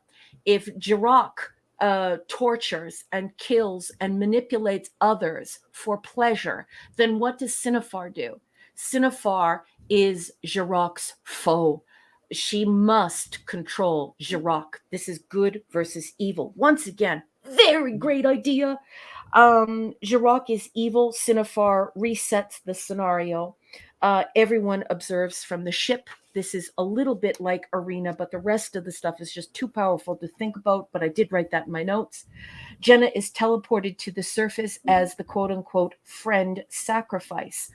And then Travis is given his main mutoid. This makes sense because we are then left with this idea: did he have a relationship with the mutoid before she changed? Because it helps him to make his decision about whether or not he's going to allow her to die. So on the surface, it appears that the author is trying to show us how evil Travis is. But if you're actually paying attention, you can actually see that he decides whether or not to allow her to die based on whether or not she remembers her previous self, and it is strongly implied that they were bumping uglies.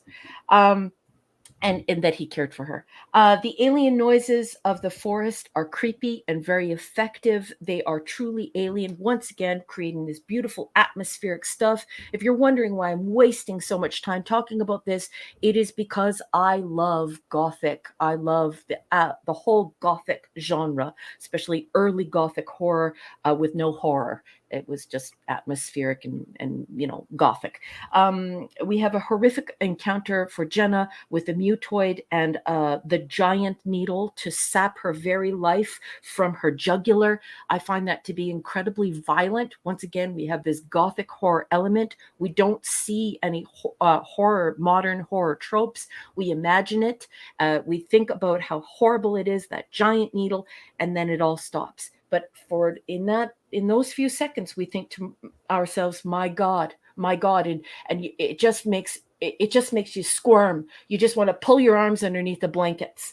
And I love that Blake refuses to kill. He passes the Kirk test. Travis is a bloody savage. And then we learn Jirok is the evil, Cinefar is the good. And like Greek gods, they are neither entirely good nor entirely evil and are stuck in an eternal battle, the nature of which we can never be certain of. And those are my notes. Excellent.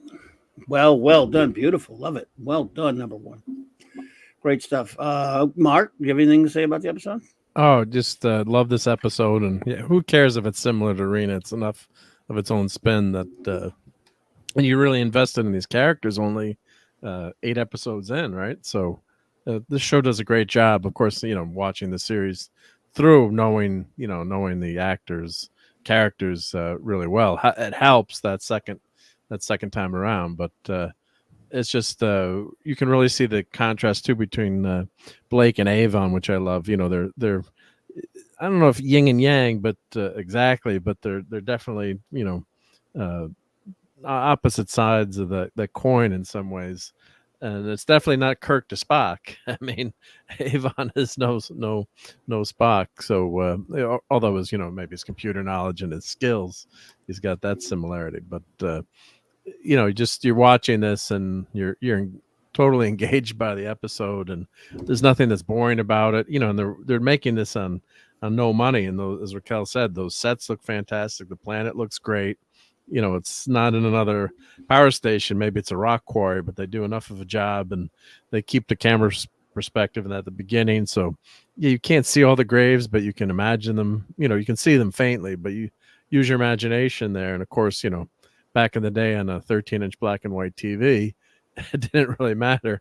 You would accept that and not hold it against it. But that statue looked really, really well done. And of course, the actress, what's her name, is gorgeous too. So she's let's say I was looking up her bio. Yeah, Isla Blair. So I was looking up her bio. I'll mention more about her in a second. But yeah, she's wonderful. and the what was the other character? Grim. I'm forgetting the names of the characters now already. Jirac, thank you. Yeah, Jirac. Yeah, that's a great. Jirac, yeah. So great. She's fantastic too. And yeah, you're right. When I was watching it tonight, the watch party, I'm like, that looks like the evil, the witch from Snow White, right? The hag from Snow. In many ways, I mean, like, wow.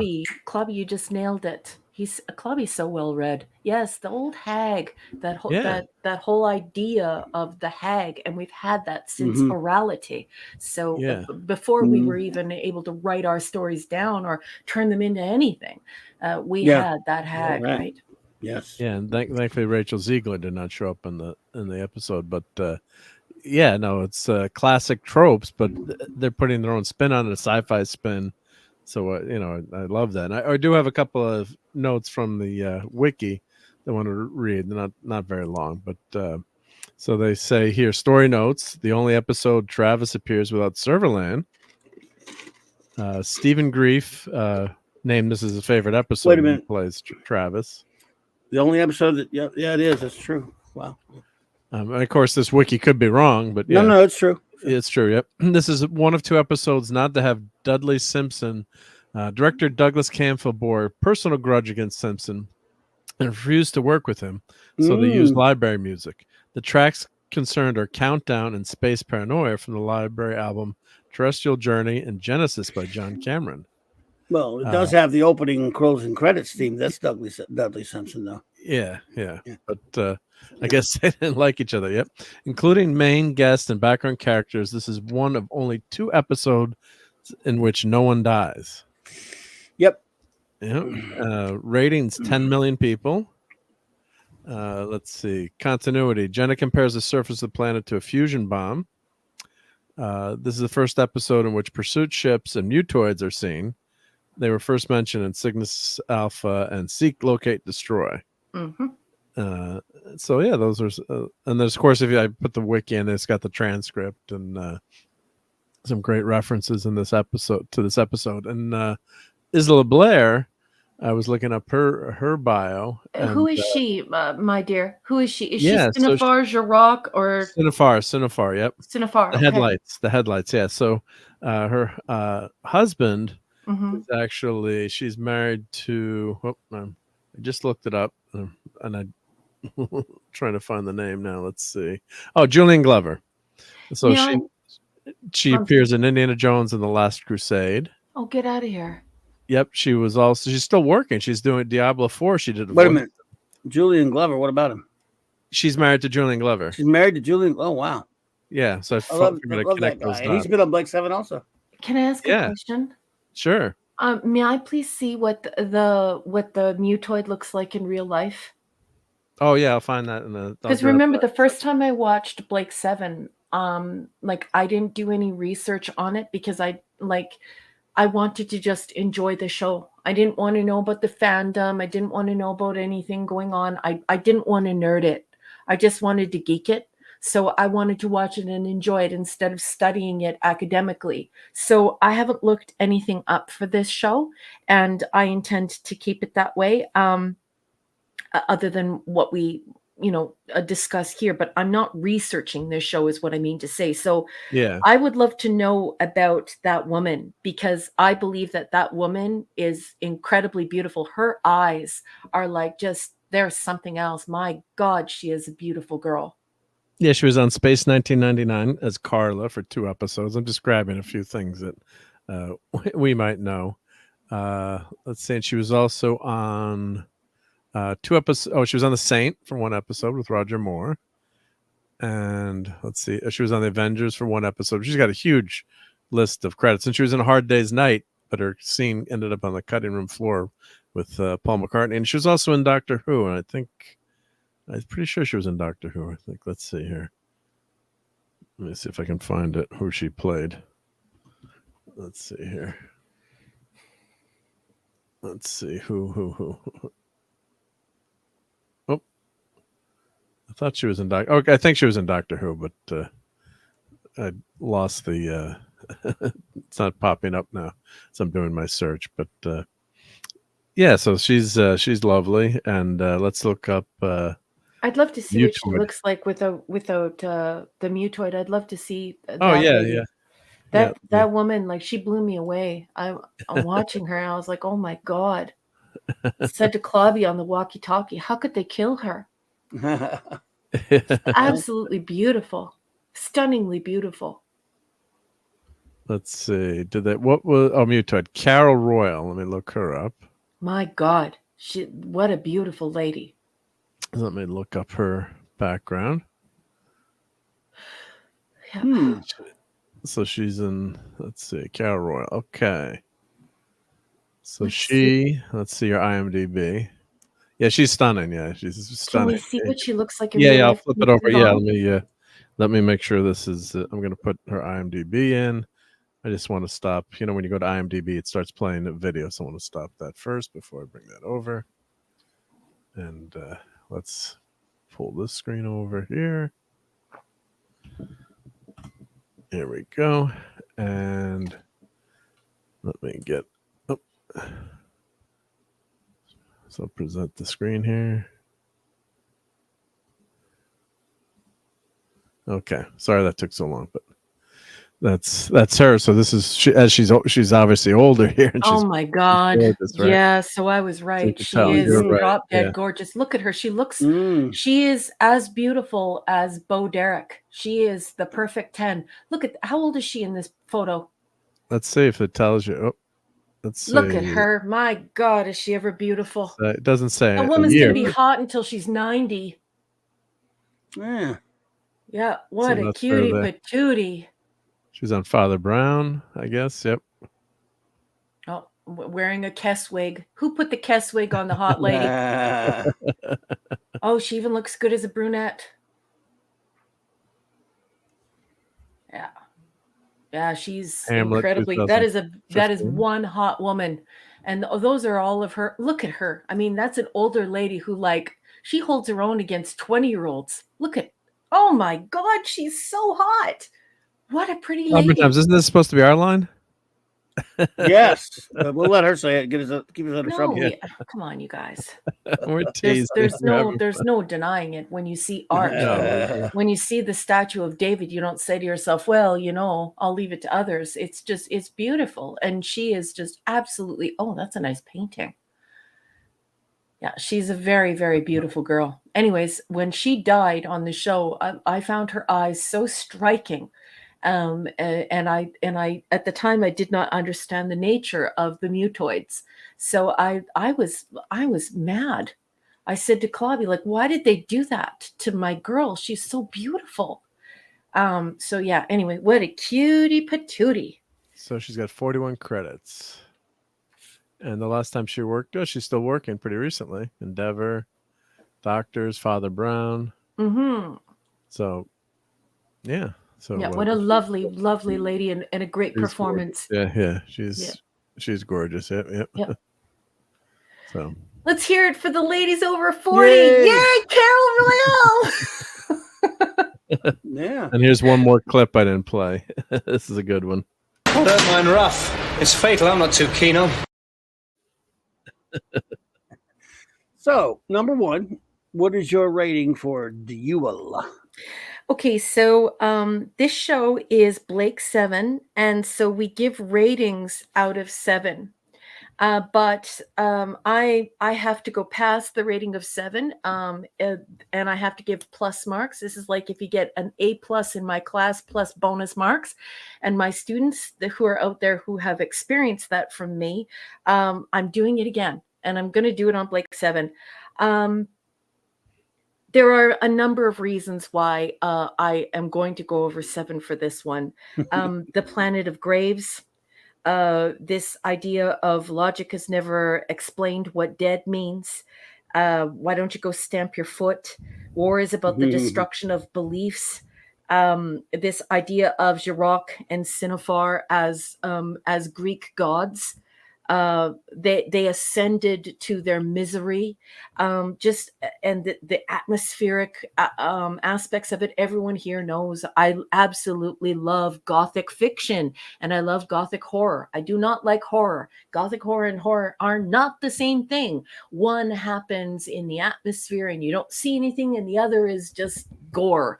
I'm talking Gothic horror. So for all of those reasons, I find this to be a cerebral, enjoyable, stimulating, conversation making, rewatchable, highly rewatchable, never get sick of it science fiction episode.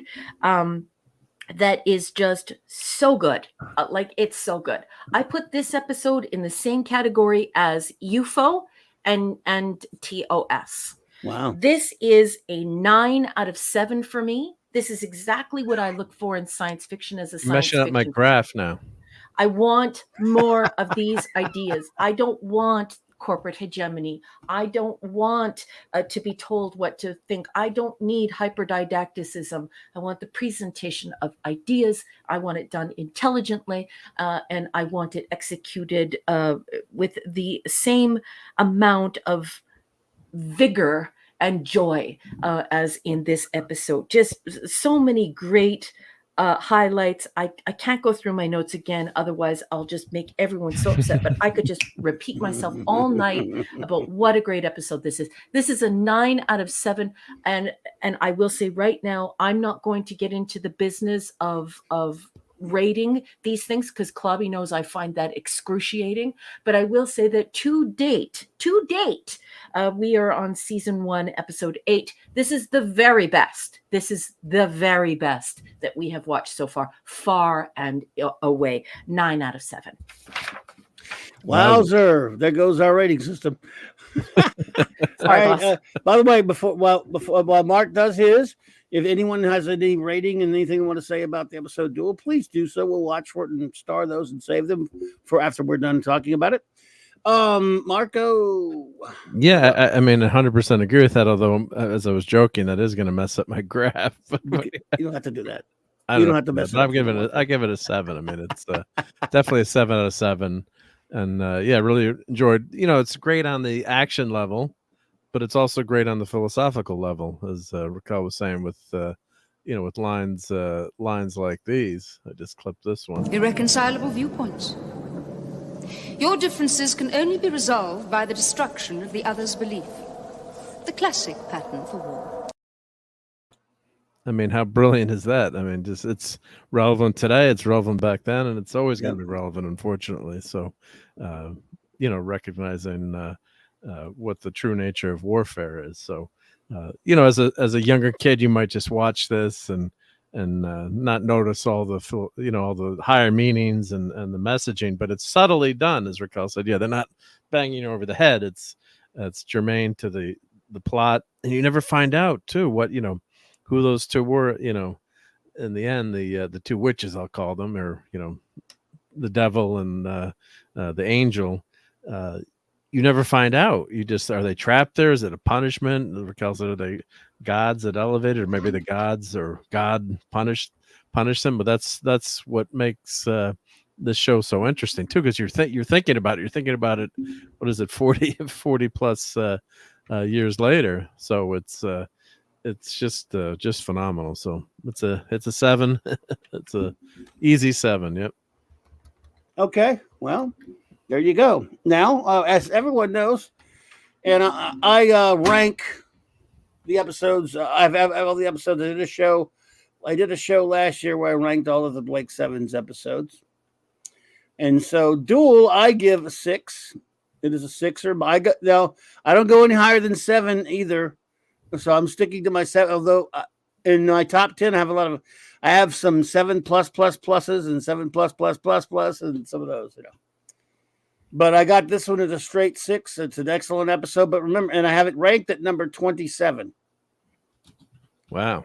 So it's, just chew on that for a second. If I got it ranked at 27 and yet it's a 6, which means just one below a notch of the almost perfect rating of 7, I really, really enjoyed it a lot. I love the episode. These episodes mean so much more to me because I've been with these episodes, all of them, for 30-something years, like 35 years, just watching them over and over and over again, some more than others, but this one quite a bit as well. And anything in my top 30s, I mean, I love it. In fact, if it's in my top 40, I'm looking at my list. If you're in my top 40 of the 52 episodes, now there are 52 episodes. If you're in the top 40, I love it. I mean, it's pretty much a love, but I try to be as fair, rate them as fairly as I possibly can, with a critical eye as much as I possibly can. And this one is, like I said, I have it Duel is number 27 for me on my list of all time, and I got it at a solid 6. So, and I used to have it a little bit lower than that. I actually upped it fairly recently. I had it at like a 5.5. You used to have it at like a 5.5. So there we are there. So it is a great episode. I dearly adore it. And now let's see what our dear friends are saying. Could I be reached for the comment says 1, 2, 3, 4, 5, 6, 7 Avons and a Spock, I guess. Yes. Nice. All right. Maximum Ready Stew says, grade A, B7 ranking 5.5. That's where I used to have it, 5.5 out of 7. But I upped mine to 6 a while back, but not too long ago. So 5.5 was my original rating, so we're probably on the same page, Max. My ranking 23 versus Clobber's 27. You remembered, oh man.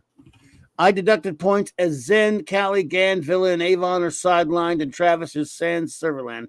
Episodes like this make ranking difficult. I'm with you, but I do like it.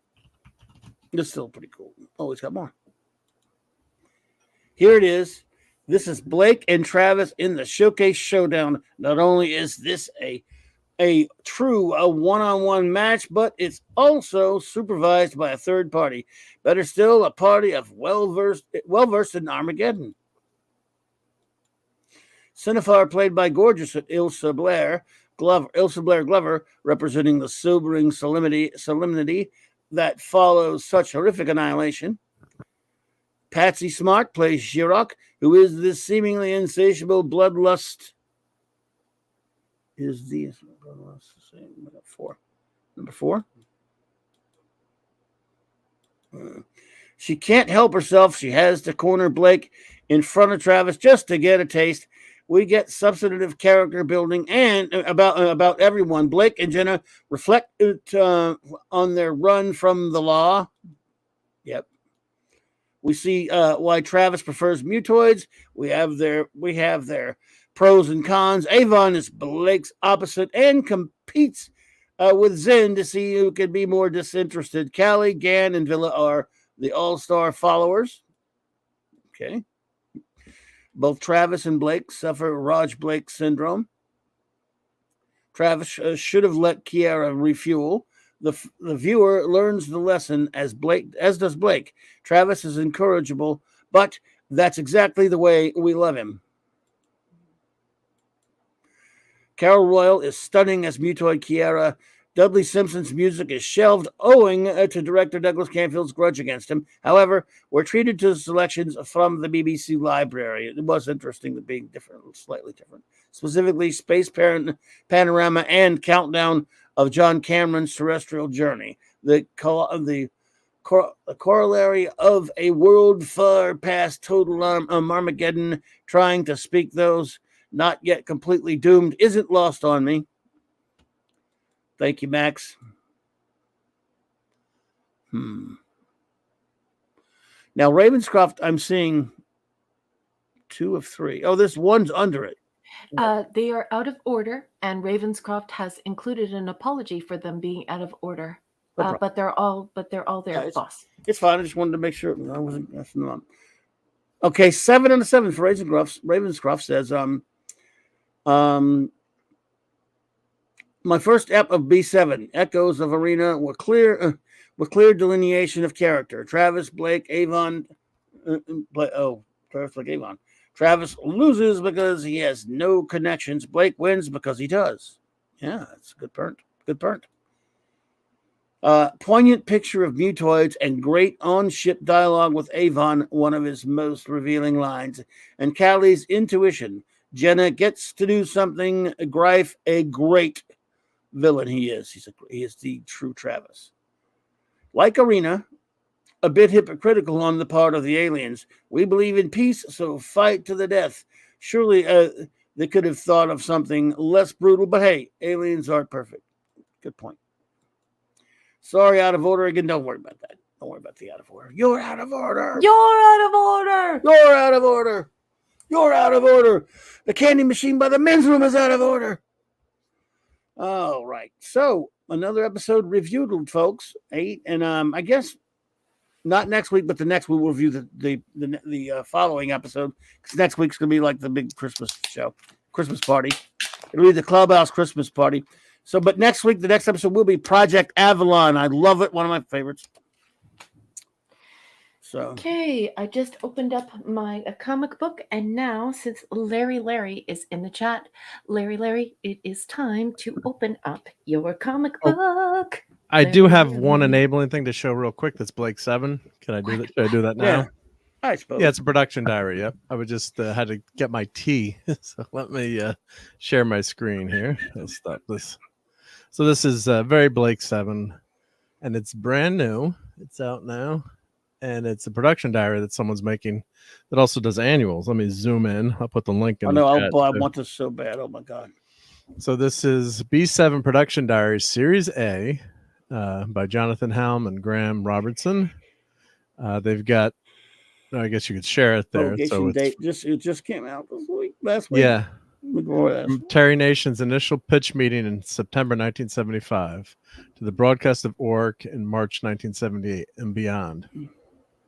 So it's 274 pages, hardcover, color, and I believe it's probably, printed in the UK, right?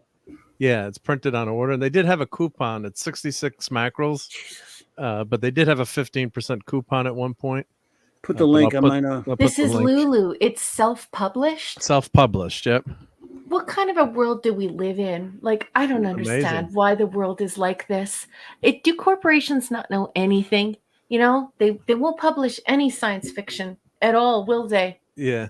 It's just it's so sad to me that we all have to turn to the self-publishing in order to get some science fiction. Like, I realize the category is small, and I realize that they don't make very much money off of science fiction, and unless it's sold to be a television show or it's sold to be a film. But it's so ridiculous to me. Like, now that we don't have magazines, everyone in science fiction has to self-publish. It's so annoying. Oliver Belamonte. Oliver, good to see you. Yep. So is this, I wonder how much shipping in the U.S. would be for that sucker. I'm not sure what the shipping is. It's too bad they don't sell a PDF as much as you'd love to get, hardcover. Well, why don't you go take it off camera and go to Cart and see how much it would ship to you, and then at least we could get an idea. Well, it's in the link too, so if anyone wants to do that, I got the link. I'll check it out later. I'll look into it. Yep. And then this was also sent to me by I'm forgetting, it's who was that in the chat that sent this to me? Max Wagner. Was it Max? No. It was F bunch of numbers names. My memory is so garbaggio sometimes. I'll remember who sent it, but they emailed me this. So oh wow. Yeah. Oh my goodness. This was someone did a Liberator in Legos. Nice. Legos. How awesome was that? Lego Liberator. But I don't know if beautiful. How they do that. I don't know if they published the plans for it. Which oh my goodness. That one's gorgeous there. So amazing. Let me zoom out a little bit so we can get the whole picture. But that's just amazing. Sometimes people publish the like how you made it. So I'm gonna try. I wonder if that's in there, or if we could find that, or if someone knows where that is, because I definitely would purchase the plans to that and build that. That'd be awesome to do. But that's truly talented, because Liberator is not easy to construct. I'm gonna Can I interject for 1 second? I'm gonna go get some water right back. It's super rude. So I beg your pardon. Yeah, Clubby, make sure you get extra water. I just want to say right now, good night to Ravenscroft. Everyone say good night to Ravenscroft. He says, hate to dump and run, but I gotta go. Take care and be well all. Ravenscroft, I realize that you have to go to bed. Yeah, it's difficult when it's at night if you have to get up early in the Yeah. morning. But I just want you to know that I so appreciate you being here. And we don't mind at all. Thank you so much for supporting our show and for being here and for listening to us and interacting with us and leaving such great reviews and just being a great conversationalist. I enjoy your company immensely. So as the cool kids say, sleep sweet, and we will see you soon. Thank you. And this was sent to me by FKHC 2005. Ah, So I yeah. apologize. I'm trying to remember the letters and numbers, but I should be able to remember 2005. But yeah, my Garbaggio memory. But yeah, this is brilliant and great find. And yeah, if anyone knows where the plans for this are, that would be super cool. Yeah.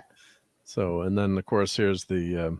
There's also a Twitter page too for this person. I'll put who did the production diary. I think that's share on Twitter, but let me. I had the link here in my show notes. Well, it's co-authored, so it looks like Jonathan Helm and Graham Robertson. So you should click on their names and let's go find out a little bit about them. Yeah, click on him. Yep. Oh, that's just it's just showing it's the you only book that he's published. Okay, yeah, well let's look him up on the internet. Oh, he did Scorpio's Tales. Graham Robertson. Blake 7 short story and B7 annual 1982.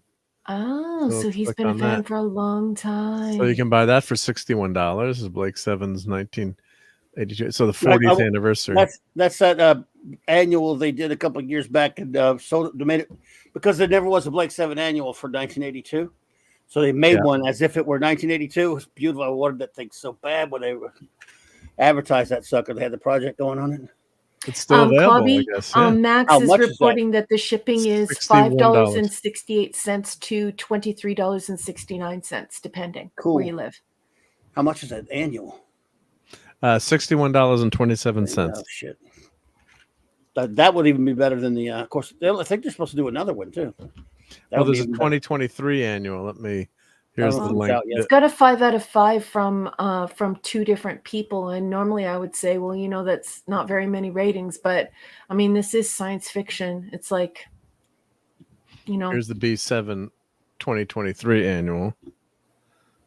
That's just out now too, $64. So that's not cheap. I mean, they're not cheap, but they're just. No, they're cool. They're great. They're cool, and it's. It's amazing how you can get the this is self-published, so it's amazing you even have that available. Yeah. And then there was one other one I wanted. Or here we'll get to their just show their Twitter page. Where did that go? I'll show. This is Cult Edge. Now there was a Blake 7 Twitter account making Blake 7. And I was looking at it and got banned. I was like, oh no. Yeah, I remember them. I used to saw them all the time. Yeah, they got banned for Max just put in the chat. Sorry, Raquel. I'm going to estimate that shipping to Canada instead of Canada, he's making a joke, is $500 to $600. Sorry, I love you. Max, I love you too, honey. Probably right. Canada. Oh, I love you, Max. So here's Cult Edge, and this is the person that does the Blake 7 diary, and I think also the annual. Yeah, so, I follow that one of those sites. That one. Cult Edge. Yep. Oh look, 15%. I don't know if it's still active, but 15% discount by using the code WINPUB15. Out of the two, I'd almost want the annual more than that, but that is right.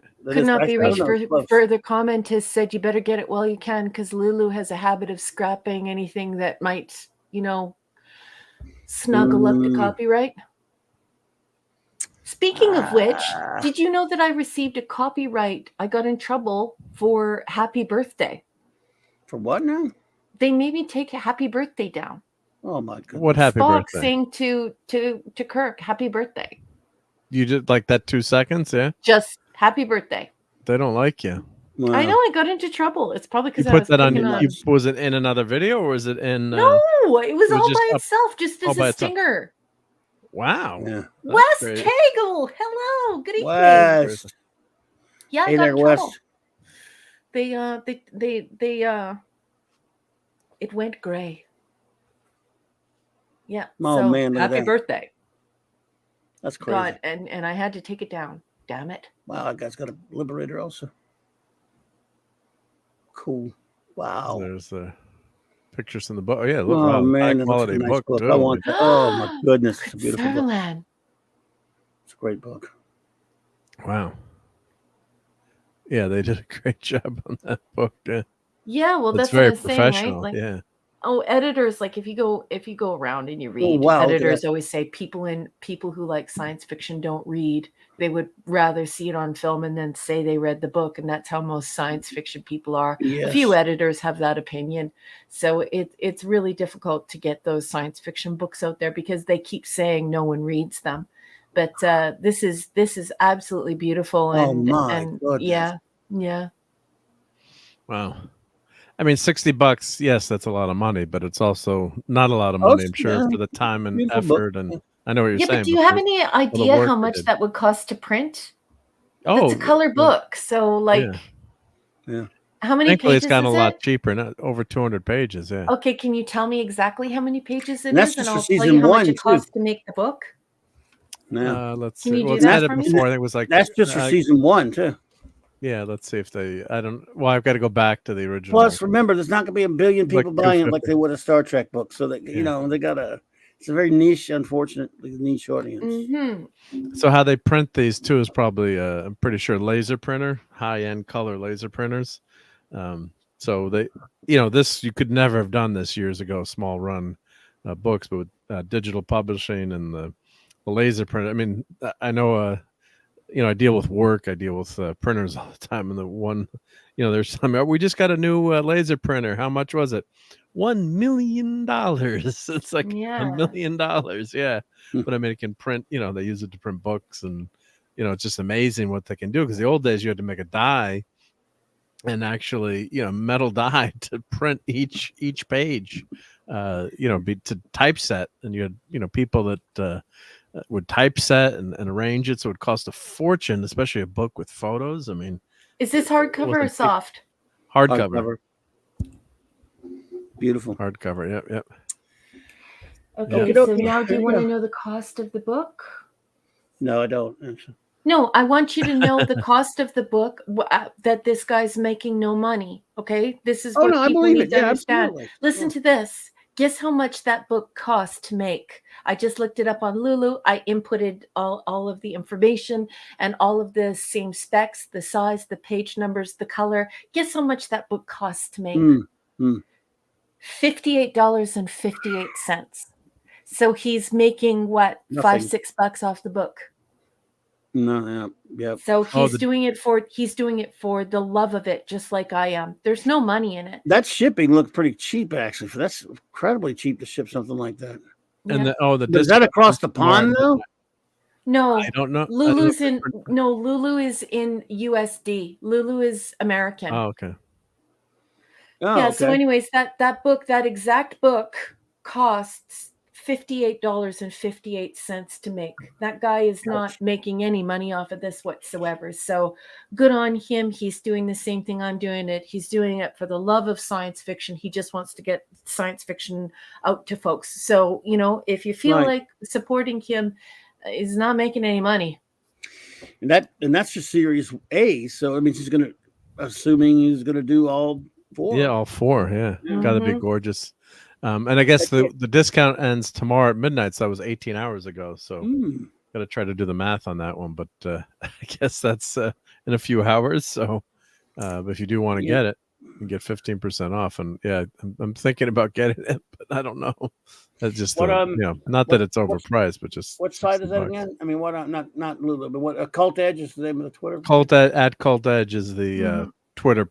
But Lulu's the one with the discount, or no? Yeah, Lulu's the one, but that's the only place you can get it. Yeah. And how do you get the discount? How do you cash in on? Oh, you put type in warm up 15 in all caps when you check out. Yeah. Yep. Oh, code is valid until this Friday, 15th December. Why did he post this 18 hours? 18 hours ago. Yeah, or maybe they extended it. I don't know. I think they did. Yep. But hopefully we sold some books for them. But yeah, that's Well, he's not making any money off of it. But yeah, it's a gorgeous job too. I Sucker mean, it cost looks great. $59 just to make, and it's because of all the beautiful pictures. It really is. If you're going to print something like that in that high a quality, it's that like the thing costs $59 to make. That's cray. Yeah, gorgeous stuff. Yep. So I'm sorry I enabled everyone. Oh, today, Max, yeah, I've studied comms my whole life. I'm aware of the law. And I think a lot of YouTubers think that the law is, fair use. I think they have an idea of what fair use is, and they don't realize what fair use is. So, one thing that fair use cannot defend is when there is a request by the copyright owner to take something down, which has happened to me a couple of times. So, and I have received that notice back from YouTube. They've told me, no, this doesn't fall under fair use because the copyright holder, the actual person in the video, asked to have it pulled down. So there's nothing you can do at that point. When they request it gets pulled down, it gets pulled down. even if you satisfy all the if you satisfy everything, right, as far as fair use is concerned, and you follow all of the provisions of transforming, of time, of all of the provisions that would make it fall under fair use. So, but it's not the first time it's happened to me, and I have received caught their emails from attention. YouTube that have said, "Sorry, copyright holder asked us to take it down," which is there's no defense for that. Once they ask, but there's no strike. It's not a strike, though. No, it's not. All right, well, we should get to business because it's getting late. Not for me. But Larry would like the Twitter name. Oh, Cult 7. Let me put it back. Oh, in. Max already took care of it. Thank you, Max. Thank you. What do you do? And Larry, could you please open up your comic, honey? I think you stepped away from your computer for a few minutes, and I was calling for you to open up Star Trek Early Voyages. Sorry, rudely interrupted. Issue or episode 17. Are we ready for the comic? I want cookies. Well, go get some. We'll wait. I don't have any cookies. You don't have any? Why? Because I don't eat sweets. It should be Christmas time to eat cookies. There are cookies in my comic. I had chess pie tonight. It was fantastic. My mom made for me. Unreal good. I can't believe how good it was. I'm so sad that it's gone now. Wish could reverse time and eat it again. I wish I could reverse time. Clubby wants to time travel. I want it again. To have the pie again. So fucking God. Okay. All right, everybody. It's time for a Star Trek comic. It's time for a Star Trek. Who's ready for the Star Trek comic book? Sort of. Let's do it. For sure. Run the video. Run the intro. Where is it? I gotta find it first. Oh, there we go.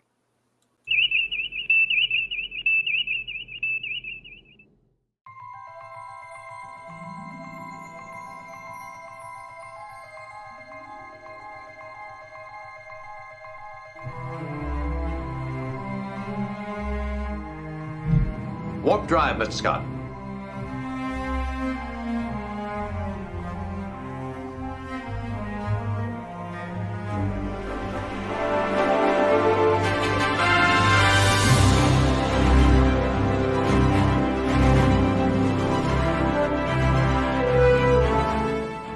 Ahead warp 1, Mr. Seward. Accelerating to warp 1, sir.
Yeah. There we go. Hey, West.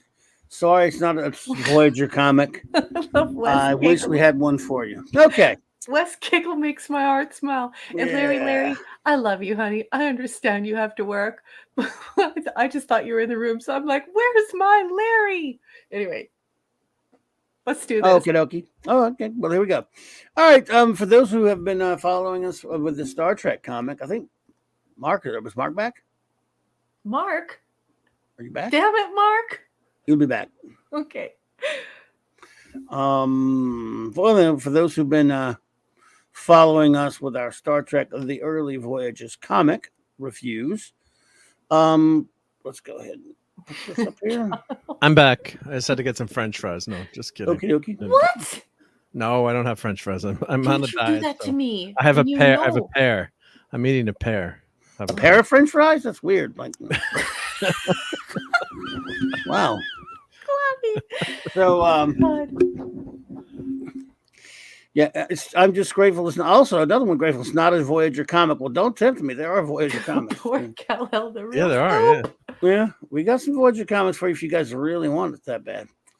Okay, Star Trek: The Early Voyages. Okay, in 1997, Marvel got together with Paramount and they got the Star Trek license back. And of course, it started out in the not too long after the original series. The Star Trek comic first was born, and it was from Gold Key Comics for many, many years, except for newspaper strips and stuff from other syndicated places, but that's different. And UK had some Star Trek comics, but in the States, it was Gold Key. Then after Star Trek The Motion Picture, of which Marvel Comics adapted, there was a short-lived Marvel series, the Star Trek, that chronicled the adventures of the Enterprise crew after the film, but it did not last very long. Then DC picked up the license and did Star Trek ongoing series or two, and then they also had the Next Generation for a while. And then when DS9 shows up on TV, Malibu takes over that one, and I think Malibu also did Voyager for a while. Then eventually, the license goes to Marvel, and they called it Paramount Comics, and they did several different Star Trek series, including one that we've been talking about called Star Trek: The Early Voyages, which chronicles the adventures of Captain Pike and his crew. Nothing to do with any strangled dude worms drivel. This is the real deal. And sadly, we were at the very last issue because there were only 17 of them, and it really hurts. This one really stings but we'll get to why it stings even more. But we're going to go ahead and recap a little bit. They have a nice, again, as you can see, this is the cover of the first issue. They have a nice write-up on all the characters each time, and of course it starts out space, the final frontier. Before James T. Kirk, before Jean-Luc Picard, there was Christopher Pike. Yeah. These were the voyages of the Starship Enterprise. Its 5-year mission to explore strange new worlds, not on a stupid modern piece of garbage TV show, but for the real Hell deal. no. To seek out new life and new civilizations, to boldly go where no man has gone before for 17 issues. And then we have this wonderful page previously in Early Voyages. Previously, yes. And the page would be spectacular if not for the art. Well, there's that. If not for the art. Yeah, well, because I love this guy is so good at like laying it out, and the layout is good. Yeah. Yeah, but you feel like you're 3,000 miles away from the scene. Like there's no detail, and when there is detail, you're like, ugh, who did you fall out of the ugly tree and hit every branch on the way down? Like this guy's terrible compared to the first 8 or 9 episodes. The first 8 or 9 episodes in this series are so good. Anyway. By Patrick Zurcher, yes. Anyway, the story recap of the previous issue was Admiral April finds himself once again aboard the Enterprise in charge, while Pike, Spock, and Boyce are off on an undercover mission to the Tamazi homeworld. The Tamazi are a pre-industrial society who were visited millennia ago by an unknown alien race who gave them sophisticated technological weaponry, which they now worship as gifts from the gods. Pike and crew have gone to protect these weapons from the Klingons, but it's too late. Both Pike and crew and the Klingon Kaj and his crew, including Verka, are already in disguise on the planet, undetected by each other. Pike and Kaj recognize each other, and the old vows of vengeance are renewed. But they soon face the wrath of an even more powerful enemy, the Tamazi themselves. Okay, so before we get into the comic, I just wanted to shout out to Larry. Larry collects books and collects written things like I do. So Larry has been reading these comics physically like I have, and they smell lovely and look beautiful. So Larry went to Flea Bay, as Mark calls it, and now we all call it Flea Bay thanks to Mark, because it is a gigantic flea market. But he got the next series that we'll be covering on Flea Bay, and he wanted to let us know. So I think that is so cool. Larry Guagnar got a hold of me privately and said that there is somebody in my area who has them in mint and near mint. And so I'm going to try and get those. My husband was supposed to call the guy and try and get them from him, but I guess he forgot. Anyway, we're going to try and get them like tomorrow, I hope. I'm starting to get nervous about it because I really want to have the physical copies, especially mint or near mint. Because if I can get them here near me, that's the same amount of money that I would have to pay Lone Star for shipping them to me. But everyone, I definitely recommend Lone Star. They send comics to you bagged and boarded gorgeously, fully labeled with a grading system on them, and they pack them in hockey equipment, like the stuff that they use to make hockey equipment out of. I mean, I don't know for sure if that's what it is, but it sure as hell looks like it. Anyways, I love the folks at Lone Star Comics. They're terrific people, and I think their website is called mycomics.com, and they don't support us or anything like that. It's just I ran the name by Clobby. Clobby said, yeah, that's a good comic book house. And I received a very large order of a full set from them, and they were marvelous to me. So congratulations, Larry. I can't wait to get my collection. I hope I'm getting it tomorrow. I'm starting to get nervous. I want to make sure I have it. Thank you for the update. Yeah, plenty of time because we won't be doing a review next week. Kal-El says, what have I done to deserve the agonizer, Captain? Nothing. But why do you ask? I don't know. Larry just corrected. He said, no, I did get them from Lone Star. Okay, well, you said Flea Bay earlier. I got the other ST comics from Flea Bay. And he's like, no. Now he's correcting himself. He says, I got them from Lone Star. Yay! I love Lone Star. Shout out to Lone Star. Thank you for my beautiful comics. Lone Star. Oh, there's a Spaceballs joke from Mad Max. Lone Star. Get it? Mad Maxim Redstone. You are not an idiot. You're one of my favorite people on the internet. Don't ever call yourself an idiot. You are That's brilliant. true. Only I can call myself an idiot. Clobby, shin kicks. Look, am I going to have to ask for your agonizer again? Look at that Bobby Chase I high seem to have priestess misplaced it. I'm going to rover you, bud. on the header. Bobby Chase high priestess, Chip Carter Warlord. I love it when they do that in the credits. Nemesis, another use of that title. Where were we? Man, that 3 times. 3 times or more. Mm-hmm. Or more, yeah. Ian Eddington and Dan Abnett, writers. Javier Pulido, penciler. Stephen Monacuse, inker. Mary Javins, colorist. Janice Chiang and the Human Touch, letterer. Bobby Chase, high priestess. Bob Harris, low priestess, jerkweed. And Chip Carter, warlord of planet Oceana. Hey, don't you guys have, after what you did to this title, you shouldn't be trying to be funny. Yeah. Captain's log, star date Captain's log supplemental on the Tamazi homeworld. Dr. Boyce, Mr. Spock, and I risked a great deal to undertake this undercover mission. Surgically disguised to look like the Tamazi natives, we have been working to protect them from exploitation and abuse at the hands of the Klingoids.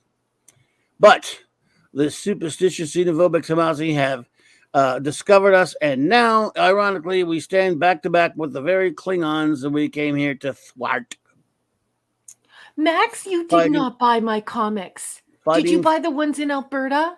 Max, tell me you didn't buy the ones in Alberta. Don't do this to me. Oh, you mean like the ones I just bought last of? Oh, yeah, she means that. I was just kidding. It was a response to your threat of having plenty of Voyager Oh, yeah, that's true. Yeah, I got you. Max, I wouldn't do that to you, Steven. Oh, Max. yeah, Max. Oh, that's right. I forgot. He said, no, I did not. Oh, thank God. Max, are you trying to give me a... That's it. Good one, Max. Your agonizer, please. Oh, good I'm one, gonna Max. put Max in the agony booth. Somebody put Max in the agony booth for me, please. Agonizer, please. Did we used to have agony booth? We don't have it anymore. I probably had to dump it. Damn All it. right. Anyway, they're fighting with these people. Spock boys try and break free and run, but boom, they get some of this art. Wow. Not big into this art style, to be perfectly honest with you. This art sucks. It sucks. Indeed. Yeah, it sucks. It's another way to look terrible. at it. Yeah. Story's actually pretty decent. The art. It is. Yeah. No one may kill you, Christopher Pike. No one but me. Cause you know Klingon. God, you know Klingon. I never thought I'd be grateful for a blood feud, but anyway. Mm-hmm. So he walks up to stab him in his back. Only a fool fights in a burning house, Captain. Why are you quoting Kang from Day of the Dove? That's so Day of the Dove.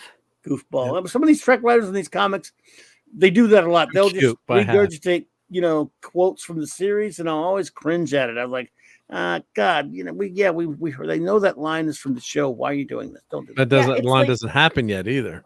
And not only that, and that was the point I was going to make. It's like when they try to prequel it, we're the source of that. Pike was the source of that. It's stop being such a tryhard and come up with your own lines. Well, again, there's nothing not outrageous that other Klingons would say that at some point in the universe. It's just still, since we're reading it and we're Trek fans, we go, oh, did you have to rehash a line? Either way. And it gives them the opportunity to give us another Klingon proverb. Give us something else. They don't know how. So anyway, Kaj agrees to the truce for a bit there, and then we go back to the ship. The ships right here look okay. Some of this is... The ships are good, yeah.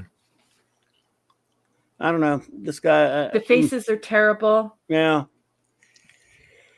They're super annoying. This is the commanding officer of the USS Enterprise. Who am I addressing and what is your purpose here?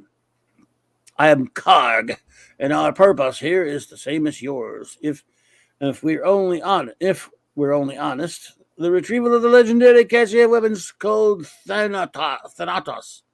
Oh, Thanatos, right? Thanatos, in the care of the Tamazi by a near godlike race thousands of years ago. Mm-hmm. While he's yakking, Commander whispers April, it would make sense to get a clean weapons lock on them, or we may not get a better chance. If I recall, April, your briefing, Admiral April, we're here to rescue a landing party, not to engage in open war. That is correct. You may have once been captain of the ship, Admiral, but right now I still have the con. You're simply here as a Starfleet observer unless you're relieving me. Carry on. Mm-hmm. Anyway, basically, he tells them that this Klingon tells them that what's his face, Kaj and his people are rogues. Mm-hmm. But I don't like this because she, Mohindas already has it locked up as the Admiral suggested. And she says already locked up as the Admiral suggested. So now, I think it's time to airlock Mohindas.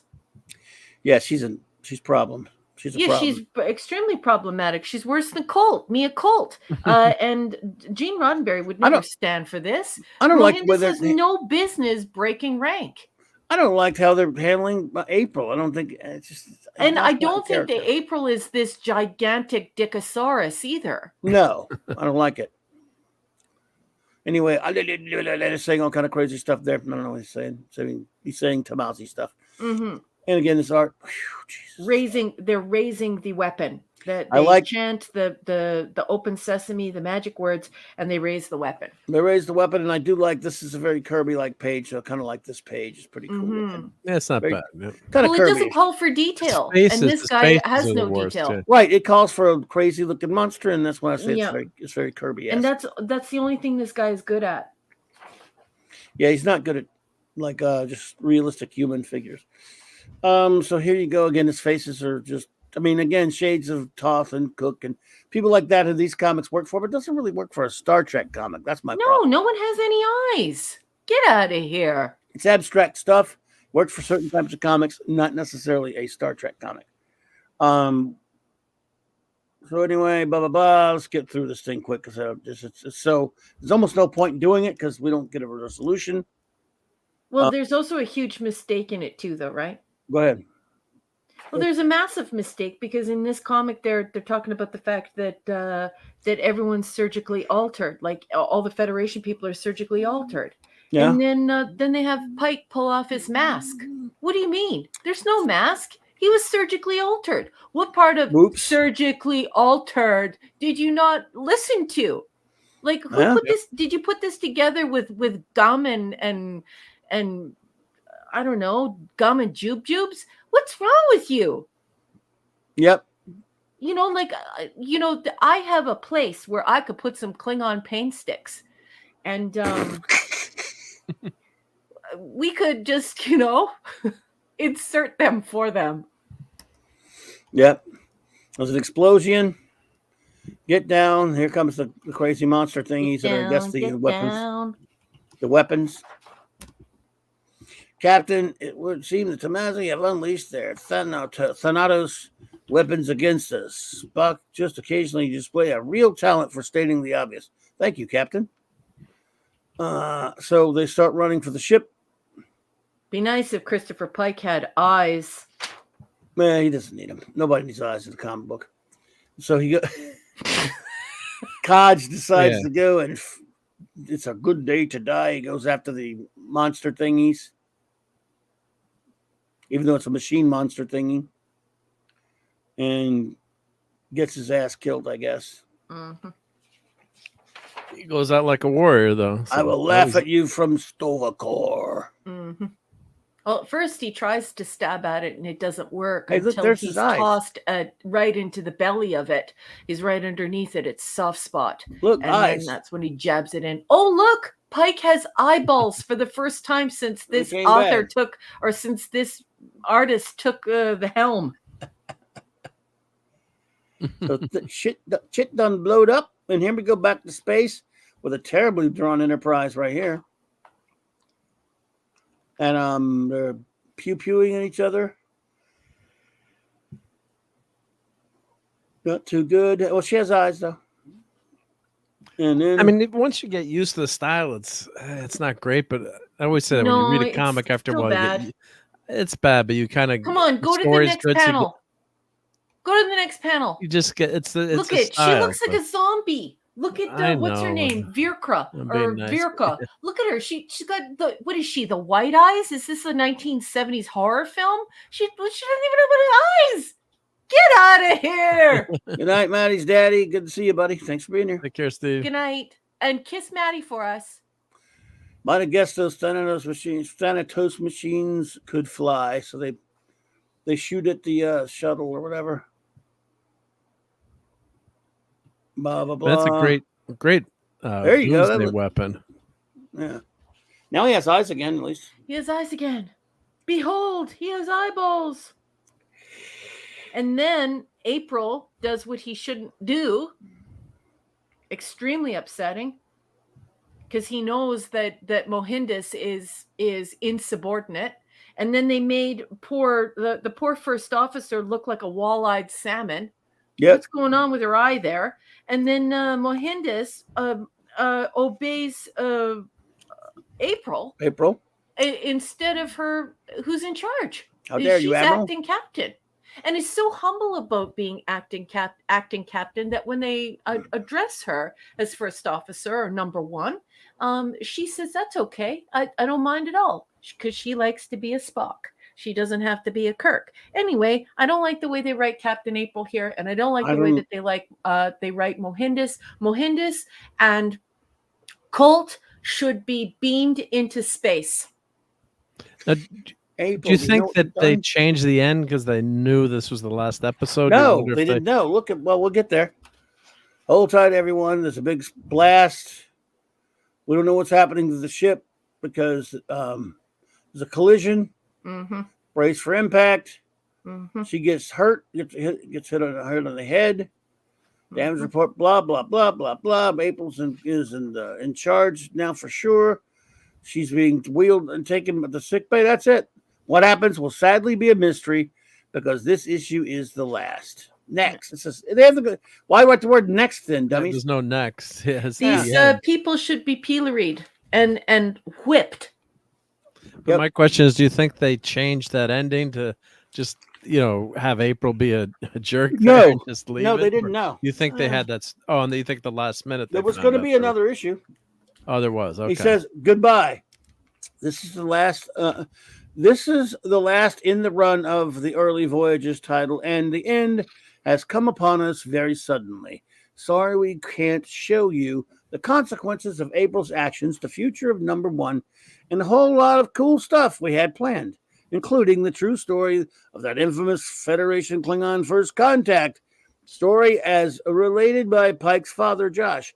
All we can say is thanks to all of you for voyaging with us. Peace and long life. Dan Abnett and Ian Eddington. I'm sure they weren't thrilled about it. Okay. The art was terrible and the storytelling was ridiculous. And they even addressed the subscribers.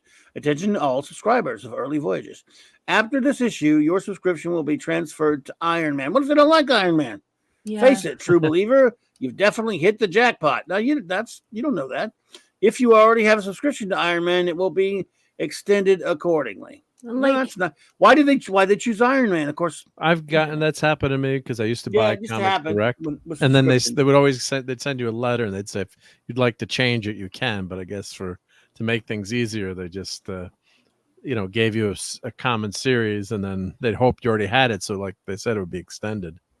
Yeah, it happened to me a lot of times. Yeah, I earlier when I said that they should be whipped, I was just kidding. Like I don't advocate for violence, but this Abnett and Eddington person, definitely they need to be put in the agony booth on Set It and Forget It. The Ron Popeil and our agony booth goes to 11. Christopher Pike is surgically altered. He doesn't remove his mask. Robert April is not a jerk off, and he's definitely he's an admiral, and he is a wonderful person who would never ask Mohindus to do that. Mohindus should be thrown out of Starfleet. Bye. And Mia Colt should be just beamed into space. The way they wrote these characters and all the romance and all the sloppy storytelling, really, this series is beautiful. I would like the first 8 or 9 issues. I call them episodes because the first 8 or 9 issues felt like lost episodes. They make your heart smile. You feel so good. They're so wonderfully executed. The art is beautiful. The stories are terrific. It's just so much fun. And then all the way to 17. So I recommend buying this set, of course, because you should have it. It's Star Trek, but only expect something good from the first 8 or 9 issues, and the rest, crap. It really was good at first. My God. But I still wish it hadn't been canceled because it could have gotten better. Oh, I think so too. If they would have had a good artist and a good storyteller, but the people who told the last, I would say, like everything after episode 9, like there are places where we could insert Klingon pain sticks. They could go in the agony booth. We could rover them multiple times. We could space them. Yep. Oh, it's also collected. I just saw. I was trying to see if there's a collection. Yeah. Yes. Star Trek Omnibus Eagle Volume Moss 2. did that. Yep. And I was trying to see if anyone, sometimes these guys, they'll tell you what the next story would have been or what happened. Not in this case. I mean, in this they may or have unless an someone interview or found- something. Yes, I I'm could try to wondering. find them on like online or somewhere to ask them. I'm so happy I have this Yeah, I whole wonder if they did. collection, even though only the first 8 or 9 are good. They're totally worth it. Welcome to our world of comic collecting. They're so I know, it's absolutely, it blows my mind. Like I turn around, and I was just like this academic nerd person before I met Clobby, and now I have like maybe 15 gold keys and like maybe almost completed Marvel comics, converted you. Star Trek, then almost completed DC comic book, Star Trek, and now I have this set, and I have to get the new set. Now I have 1, 2, 3, 4. I'm gonna have 5 full complete Star Trek comic book collections, and I asked for a spinner rack for Christmas. This is how much Clobby has changed me in the 3 years that I've known him. But what I was mostly referring to was, in terms of the disappointment of being a comic book collector or reader, is that you'll get invested in a series, and after the one creative team leaves. This is back when there was normal comics being made, not today's modern garbage. And you get into a series, it's a character you already like. In this case, you already like Star Trek, and they would get a good writer team and an artist on it for a while, and you're like really enjoying it. And then somebody, either the writer or the artist or both, or sometimes just the writer jumps ship. I mean, or sometimes the artist jumps ship, or it's a wholly different creator team, and the book starts to suck for a while. Like, man, it was such a good comic, and then they had to leave and it turned to crap. Then a few years later, that same title, if it goes forever, keeps going on. A new creative team comes on. You go, oh, I need to go back to reading that book again. It's actually, I heard it's good now. So you've experienced a tad of that with this. I now understand the comic book world so much better than I did before. And what is Dave talking about? He says, Raquel, do you have those Star Trek pop-up poster magazines? What is he talking about? Dave! Yes. Pop-up poster magazines. Are you talking about the ones? Are you talking about those ones from the 70s or 80s, Dave? Pop-up poster magazine. I remember the poster magazines. I don't know if there were pop-ups. I mean, the pop-ups. Well, there was the newer one. They had that poster magazine of the guy that did each episode in TOS. Javier, what was his name? Spanish-sounding name. And they did a nice book for that, and you could pull the. It was a poster book. What was that? What was that artist's name? While you're thinking about that, I'm going to read Larry's response. Lone Star took only 2 days to ship my comics, bagged, boarded, and graded. I know. And Larry, if you go and look up their prices, their prices are very reasonable, and you could trust their grading. When I first saw them, I could buy the whole collection, the whole Early Voyages collection -1 from them, and that's why I just went for it. But I called Clobby on the walkie-talkie, and I said, so what's up with this Lone Star? And he's like, no, they're good. They're good. You can trust them. Don't worry about it, because you worry when you're going to order something from another country. And I received the same treatment as you, Larry, even though I live in Canada, as you all like to joke about. I live very far away. It got here in, I think, maybe 3 or 4 days. I don't know. I don't remember, but it was here fast. And I was just so impressed with the way they were bagged, boarded, graded. They had all the information with a sticker on them, all taped up beautifully. And the way they ship things, like, they're very careful. You weren't worried about that the comics were going to be damaged. So Clobby was right about Lone Star. They're great. God bless Texas. That's a very good comic book shop. They have pretty good, stores are pretty good too. Last time I went, anyway. Last time I went. Original 1976 Star Trek giant fold-out poster book collection. Why don't I own that? I don't know about that. I thought I read every Star Trek book there is. Okay, I think I know. They have pictures? I think I know. I've got pictures. I think I know about this original 1976 Star Trek giant fold-out poster book collection because Scuba Pete found a couple of them for me in an antique shop. He bought them. And Yeah, I sent remember them those to me mags. To Canada, or Canada, as you all like to joke. No. Let's look. Can we look at Yeah, it? I'll show you some pictures. Yeah, Live! I used to have some of these. I don't know if I can find my tab. Here we go. Yeah, the thing, the pop-up thing, it kind of threw me off. Like, pop-up? Oh, yeah. Those are the poster mags, yeah. Oh, I don't think that's what Fold Scoop out. sent me. $280 on Fleabay for every one. That's all of them. Yeah. That's all of them. Those were fold outs. Okay, so when you open that up, those have posters in them? Yes. Yeah. Okay, yeah. I think that's what Scuba Pete sent me. Mm-hmm. Okay, It is, because I remember. Dave says that he did mean fold out. He just said like pop out, because you pop the Yeah. Yeah, that's cool. That's cool, David. I was just saying, so pop up staples out. Yeah, remember but they used to make these pop up books that you open up and they actually. So that's what I was going. But yes, now these giant poster books, I remember them very well. Oh my Had God, a few of there's them. so many of them. Yeah, How these many are sexy as heck. And no, I don't have any of these, Dave. These are just absolutely beautiful. And how many of them are there? Marky Mark and the Funky Bunch? It looks like 1, 2, 3, 4, 5, 6, 7, 8, 9, 10, 11. Is that all? Oh, 18. There's 18. Oh, 18. 18! Let's check on Fleabay what this says here. Rob Altus, what's up, buddy? Oh, Rob Altus has the whole set of the books. They're great. Oh, wow. All Nice. pieces fold out to a poster. There are no staples, Larry says. And Max no makes staples, a okay. Canadian No joke. staples, yeah. Shipping to Canada, estimated to be $250,000 Canadian. I love you, Max. Bro Goo from my old hometown. What's up, Bro Goo? Well, individual ones aren't that bad. Let's see, Enterprise poster. These things weren't cheap back $20. when, even in the 80s. They already had a pretty decent price on them. Yeah, these are gorgeous, but too rich. $12, but it's not. I mean, it's not outrageous. Yeah, you get them all, but $10. I mean, to get that one's $10. Scotty's 12. So I mean, yeah, all of them together, but you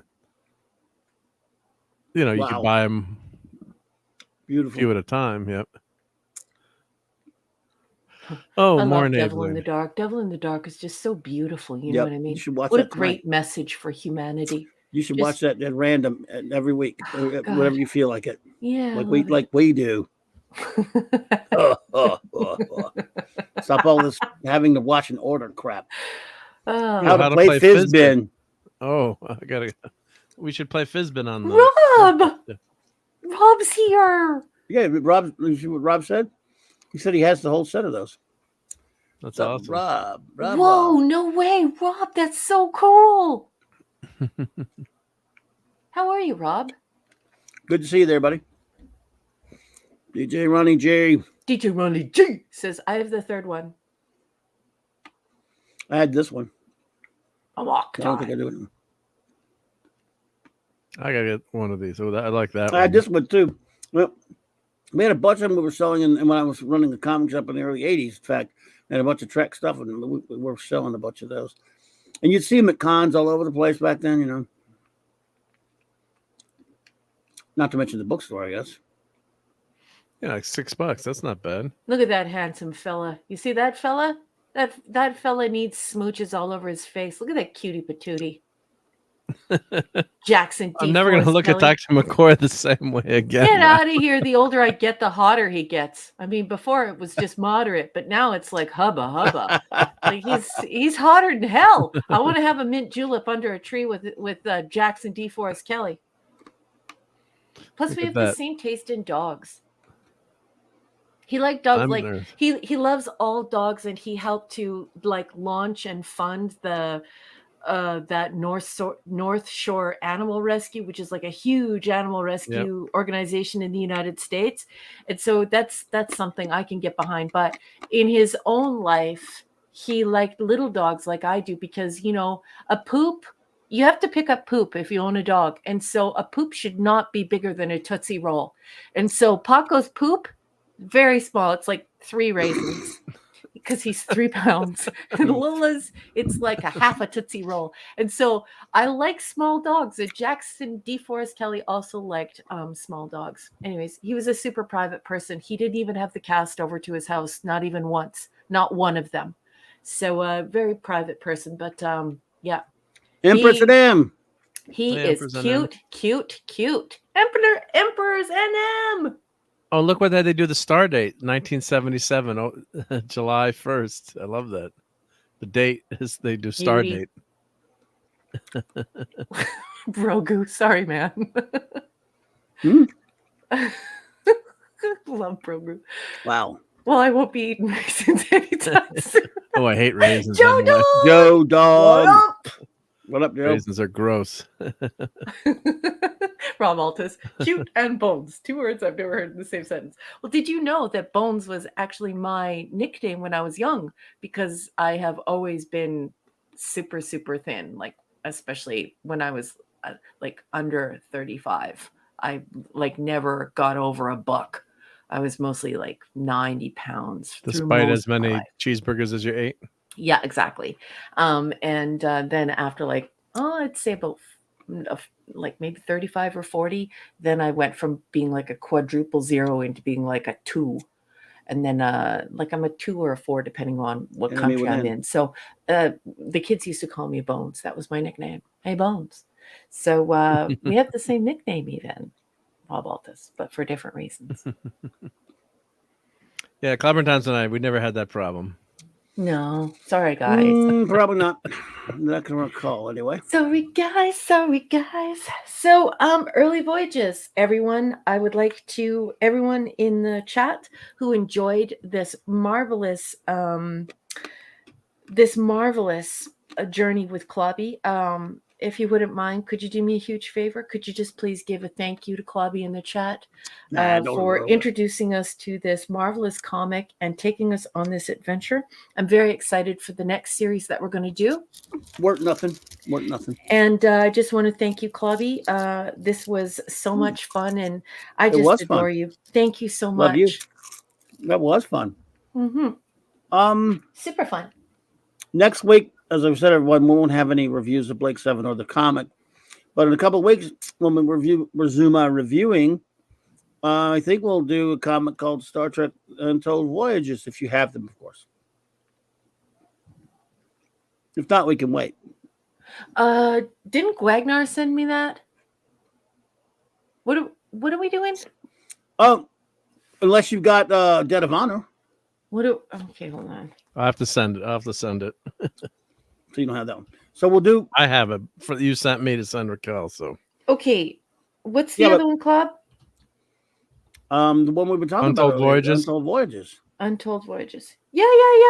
I'm trying to get that. I'm trying to get that series. Don't hurry. We're not going to review anything next week anyway. So you got plenty of time, and it's not big either way. We can read it digitally. Eric, hi. Eric, I love you. How are you, sweetheart?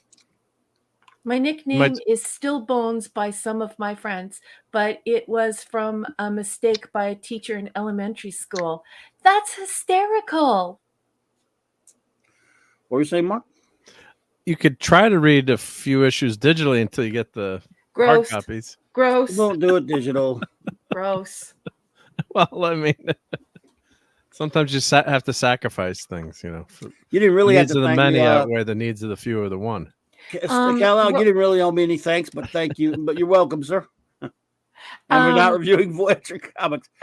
Speaking of Voyager comic, Untold set got from Lone Star. You did, hey Larry. I thought they were missing one, and you have to get it at Fleabay, but they might have listed it. And what else? There was another. Yeah, Max is asking, Captain, is the word given? Did you give the word? Are they allowed to give their review of this comic book set? Oh, if they want, yeah, I didn't know anybody wanted Fire to it will. Fire it will. You heard the captain, folks. Yeah, I did not know anyone had anything to say about it. If you do, go for it, sure. Mm-hmm.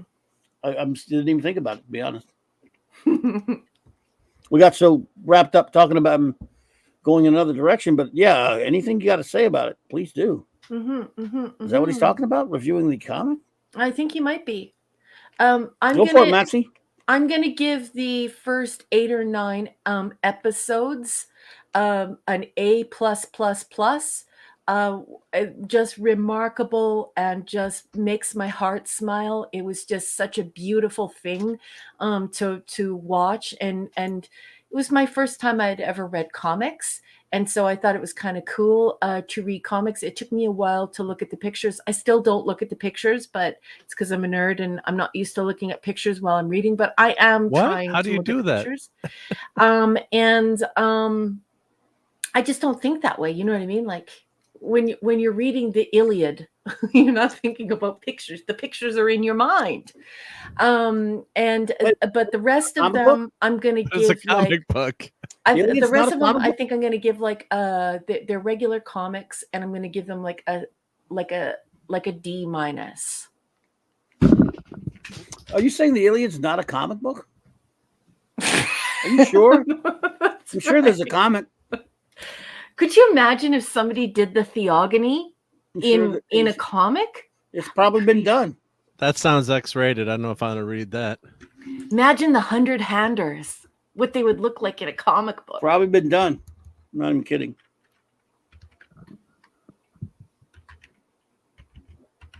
Okay.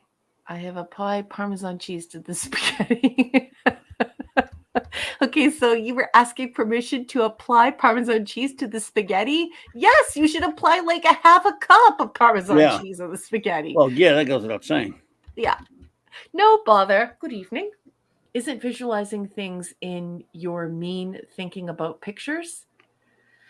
I think in your mind. Yes, I knew that's what you meant.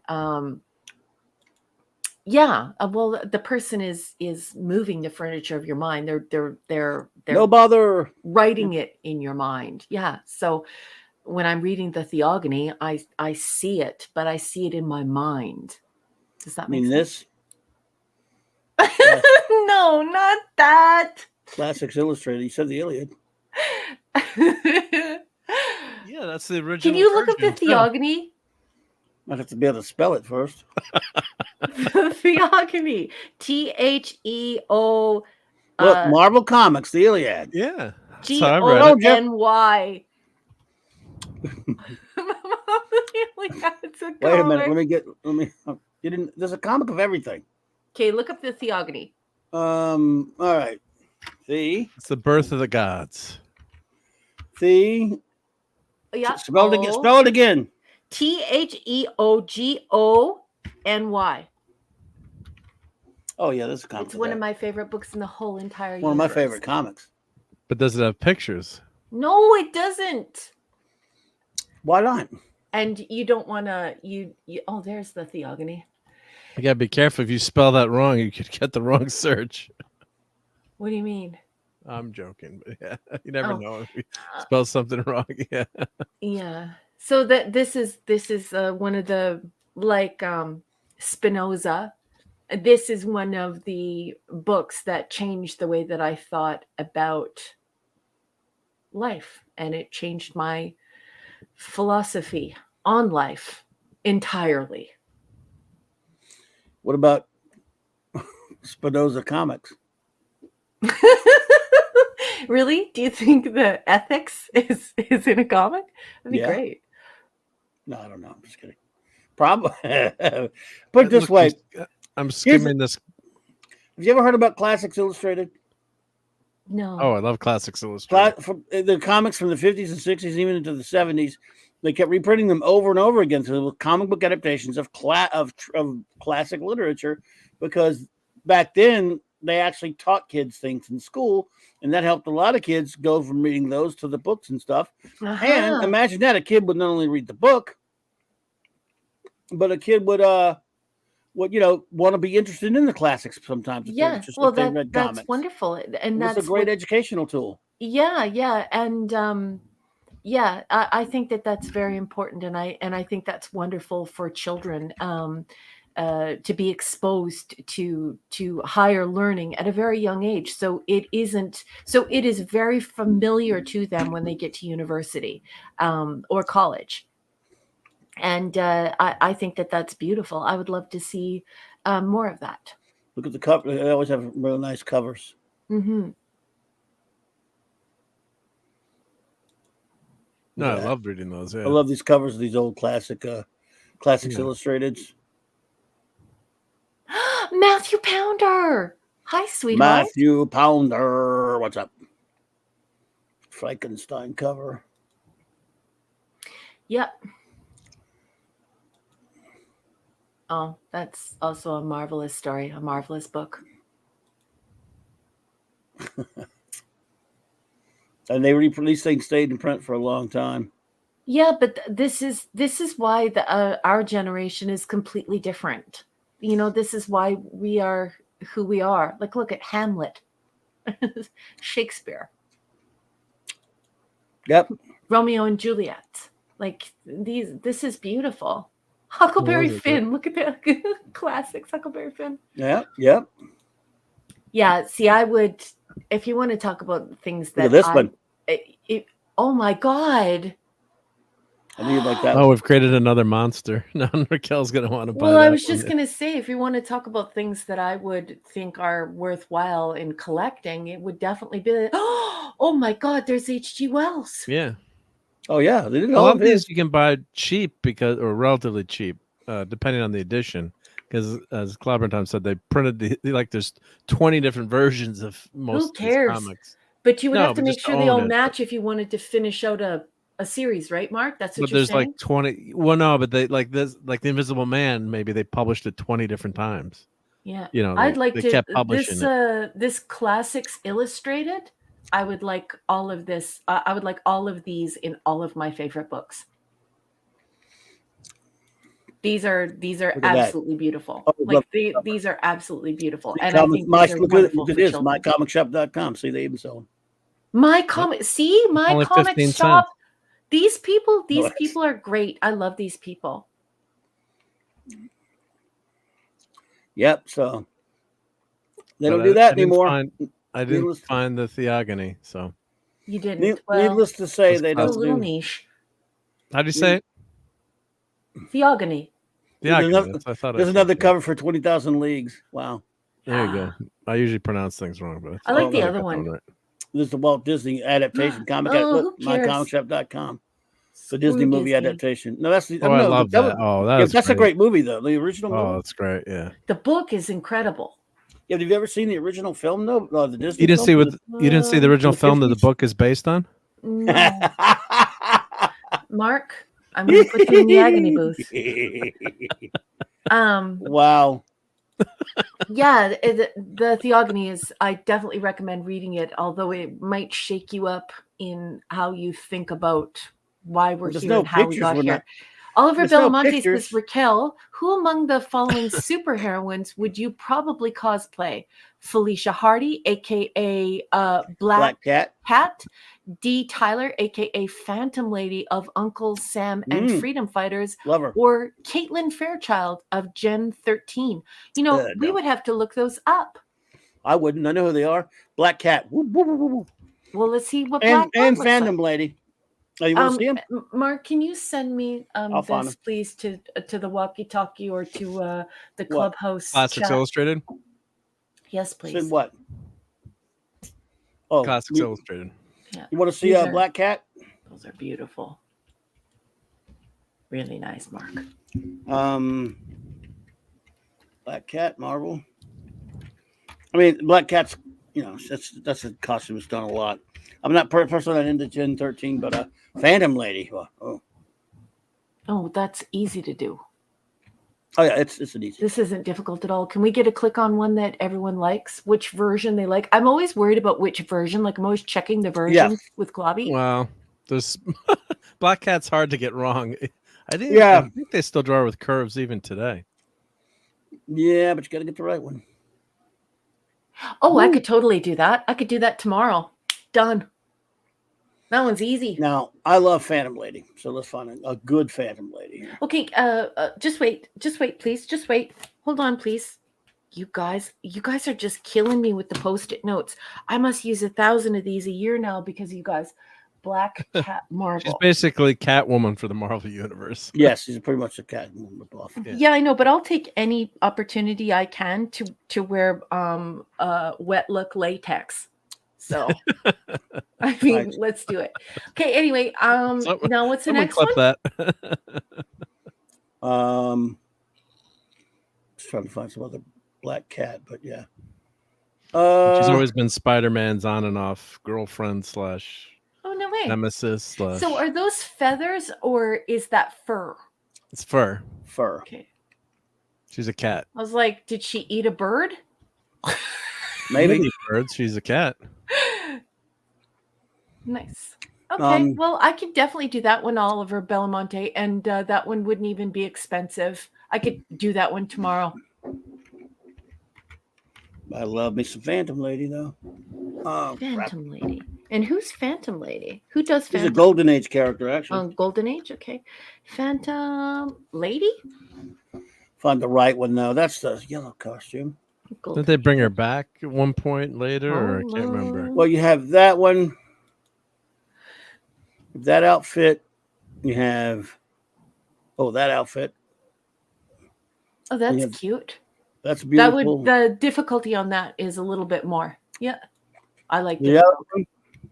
I did Dream Curl. That's extremely difficult. And I didn't even do like silver. I did actual mirrored material. And now to this day, you would not believe the hundreds of emails I get. We found some material we think you're going to love. And it's all like, they're trying to sell you material?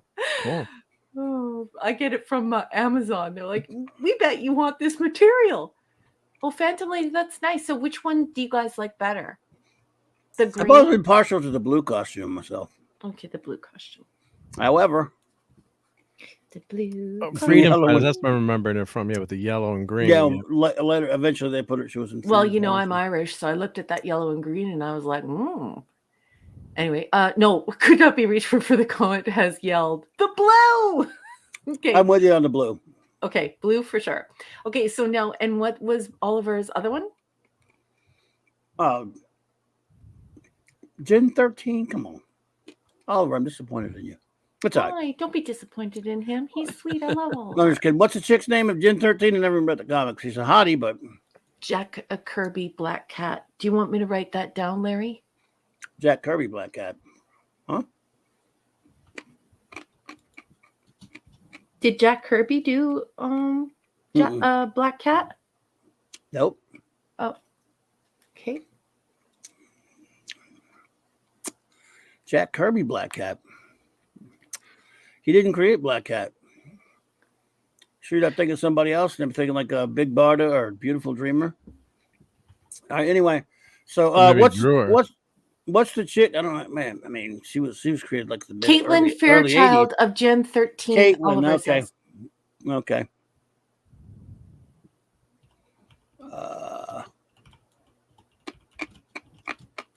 Well, that's quite beautiful. And the degree of difficulty is a little bit more. I'd have to put some work into that, but it would be fun. What? I like this esoteric stuff. I really do. I really enjoy it.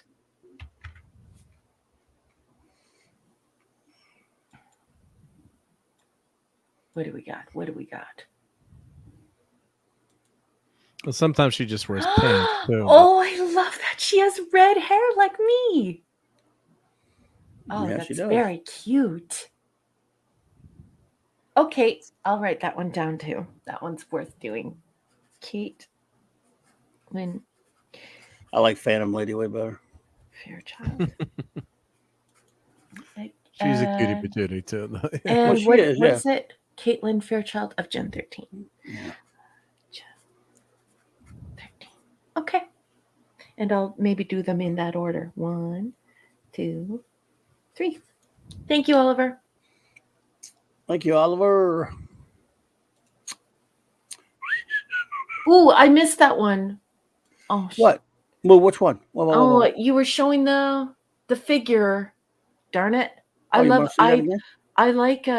like doing when I'm conceiving a cosplay. Whenever I see an action figure, I'm like, okay, what can I draw from this? Like, what information can I get from it? Let's see. It really helped me do Dream Girl.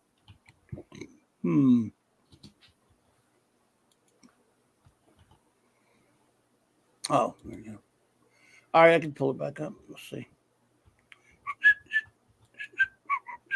There we are. Where? There you go. Oh, really? No bother. Thank you so much. Oh my gosh, thank you. Thank you. That is such a huge compliment. Skydiver. No one knows what it is, so it's amazing to me. Thank you so much. No bother. That means a lot to me. Yeah, it is. It is. This looks so fun, and it looks very sexy. So it's just over the one breast, and it is so that is like iridescent, and then she has full gloves. And but why do her gloves look funny at the ends? Why are there gold tips on her gloves? I gotta do some research on her. That girl cosplayed her.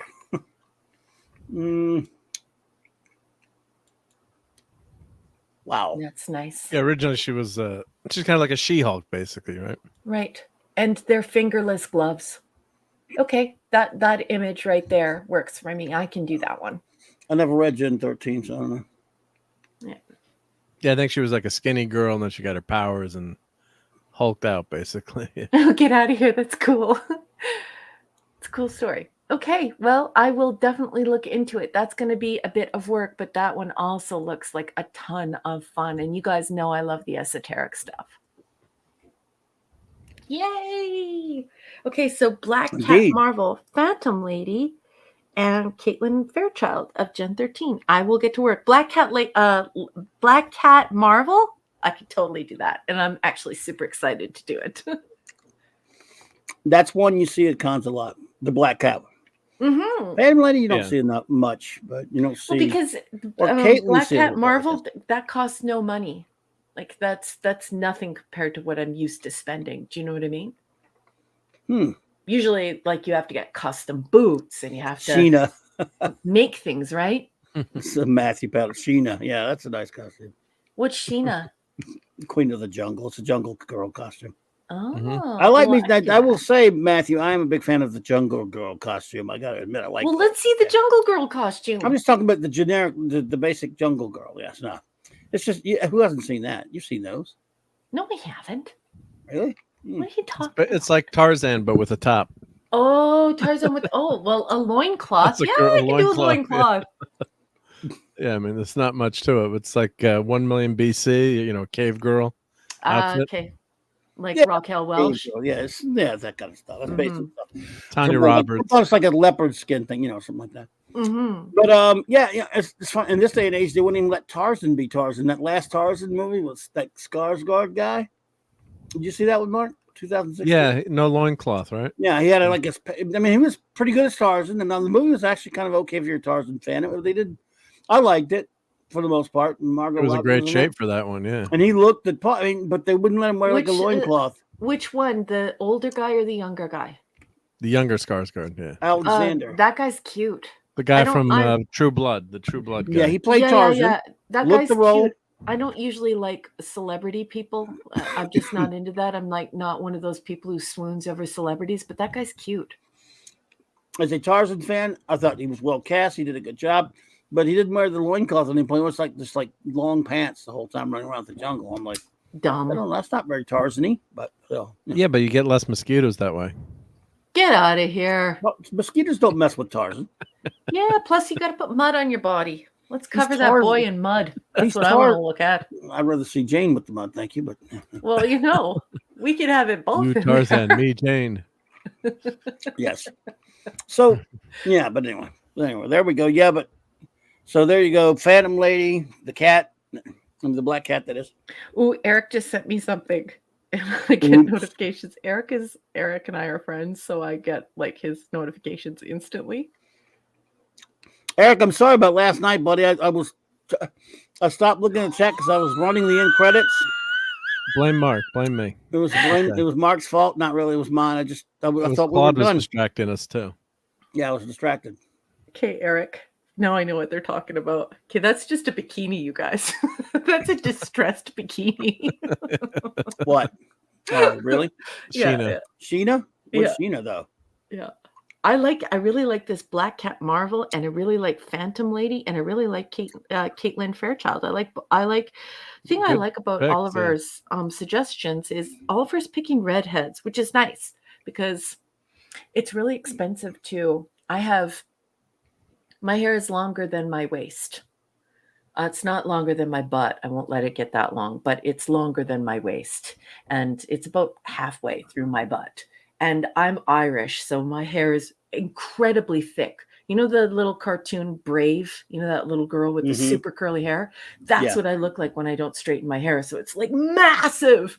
So whenever I have to do a cosplay, I'm very demanding on my wig, not only because I have to fit all of my hair up into it, but I expect it to look really nice. So I blow a lot of money on wigs. So it's nice to have something where it's just like, it's my real hair. So yeah, so those were some super cool suggestions. Thank you, Oliver Belamonte. I will get to work on those right away. Nice. Well, we'll be waiting to see it. Yep. Tarzan, me, Tarzan, you, Jane. Jane, what your pronouns? I have to get back to writing. Like I've been on this cosplay kick where I'm just like constantly doing cosplay. Well, it's not so bad either. And we need to get this school night for you anyway. We need to get you out here. We do. We're 12 minutes past the hour, and it's a school night. I got one last thing to show. It's God, here we go. Here we go again. All right, when you're gonna be mad when you see this one, let me turn the mic over. What? Oh, here. I got this in the mail today from my buddy Geoff. So he sent this to me. So let me make sure I got to change my camera. Yeah, don't show his address. And he said, "No, it's not, yeah, I'm just gonna show." So, oh, you had your window open in your office today. Restless Leg Spider-Man. He's just a givener, as they say in Canada. He sent me this in this Christmas card. He put this in the Christmas card. That's so cute. Isn't that cool? Nice. Love it's it. A little bit big to wear as a tie tack, but maybe I'll try it now. Try it. Oh wow! Yeah, so love it. That's very cool, man. Well, instead of wearing it in the middle of your tie, you could just wear it at the bottom and just pin it. That's expensive, boy. It's nice. Yeah, I mean, let's be honest though, Mark. My students watch me walk into class wearing a blazer, and I'm definitely wearing a Delta on my lapel. 100%. Nice. I have a lapel. I have a Delta lapel on my jacket. I have it on my suit jacket. Nice. I love it. I wear all this stuff to work. I don't care what anyone thinks. That's same here. When I was out when I had like jobs where I was, I always wore my geek stuff. Do have them like it? I will look up. So thank you to Geoff for sending that. Yes, love it. Thank you, Petrarch of Apathy. I will look into that. What's that now? What are you looking at? He's just saying that I should have a look at Polaris. Oh my God, you're gonna be green hair. Yeah, you could do Polaris. Yeah. Polaris is a nice costume now. Well, you want to see her? Yes, please. Before I leave. All right. Green hair though, right? Yep. Oh yeah, green everything. I don't mind.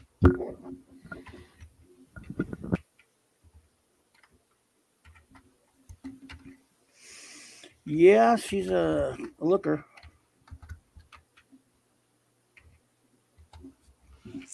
All righty then. Find a good one now. Oh, a Steranko one. Wow. There's a yeah, Don Power Ranger. That's cool. There's nothing wrong with that.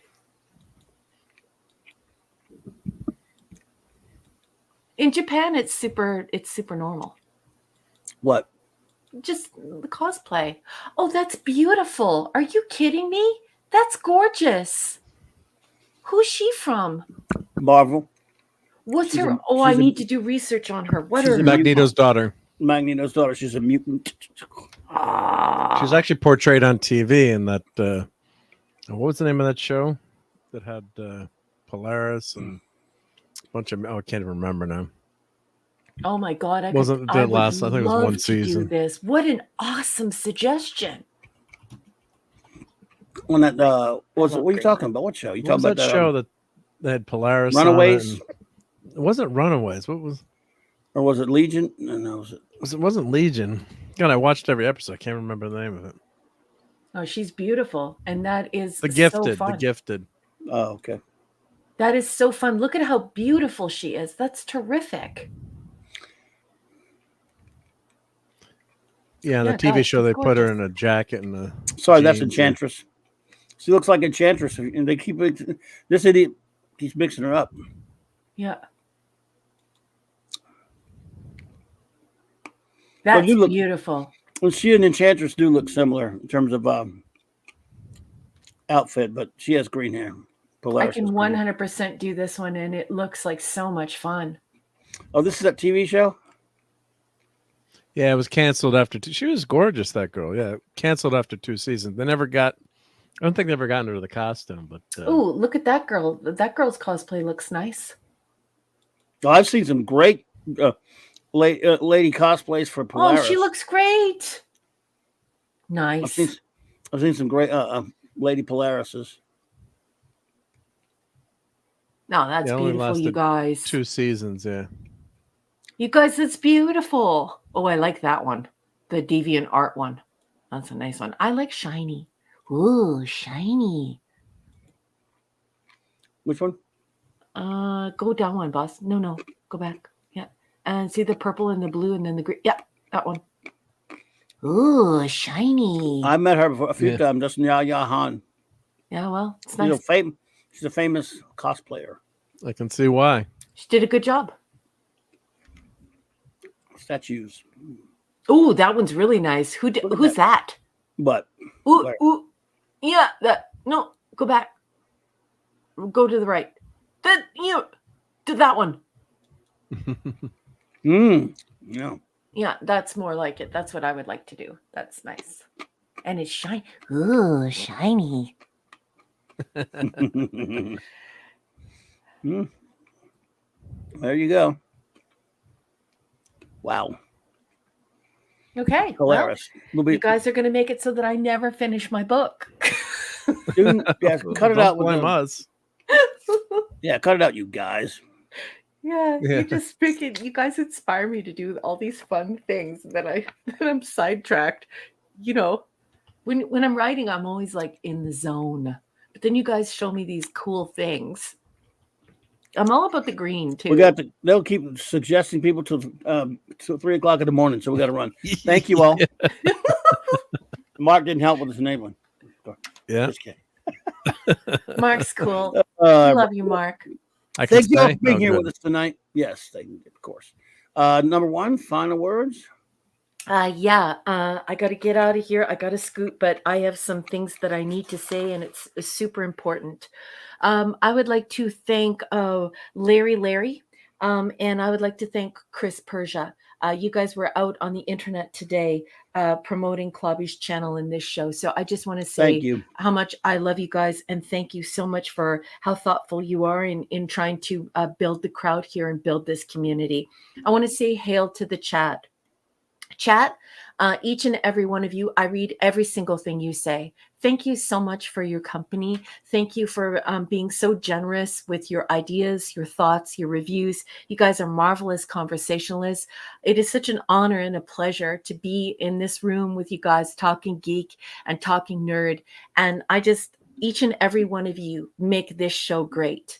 And I just want to tell you how much I appreciate all of you.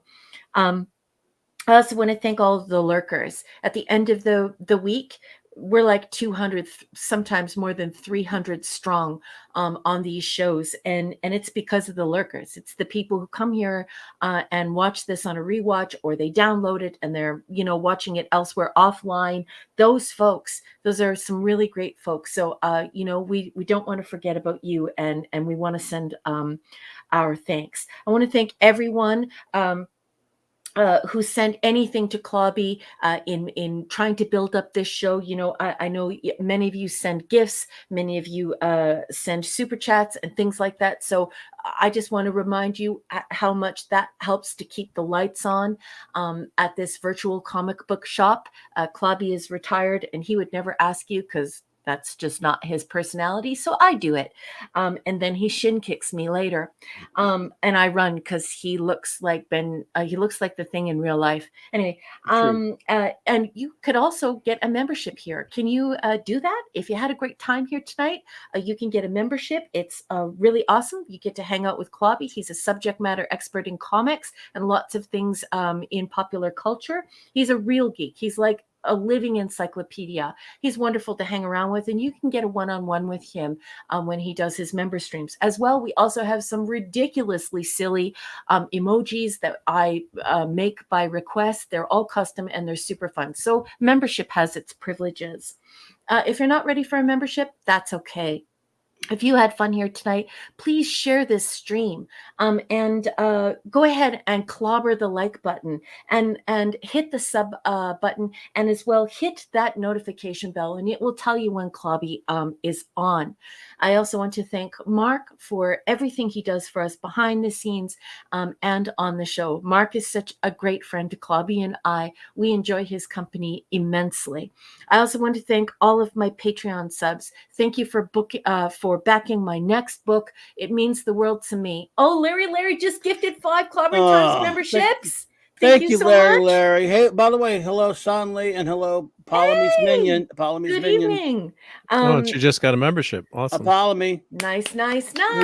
Who did? Thank you, Larry.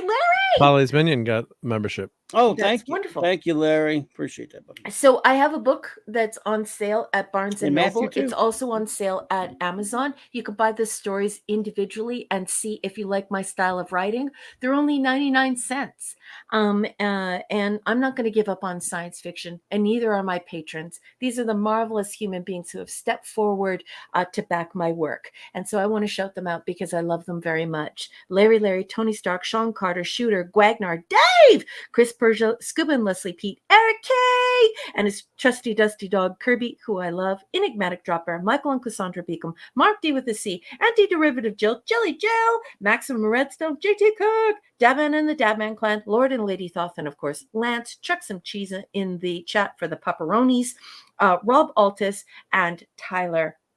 Thank you so much for backing my next book. I am about halfway through the 9th story, and when I hit number 10, we're going to publish that book, and it has some great new art by an incredibly talented Canadian artist. I'm so excited to show it all to you. I love you all so very much. Thank you for sharing your time with me here. And last but certainly not least, I just want to thank Clobby. Clobby, thank you for teaching me about comics. Thank you for being one of the best friends I've ever had, despite being this guy who I met online. I just love you like your family. And this has been so fun over the last 3 years. And you've been one of the best friends I've ever had. And I love you very, very much. So thanks for this space. Thank you for all of the friends who you've introduced me to. And thanks for being you. I love you, sweetheart. And that's it for me, everyone. Good night. Love you. Thank you so much. Thank you for that. And thank you for that again, Larry. I appreciate that, buddy.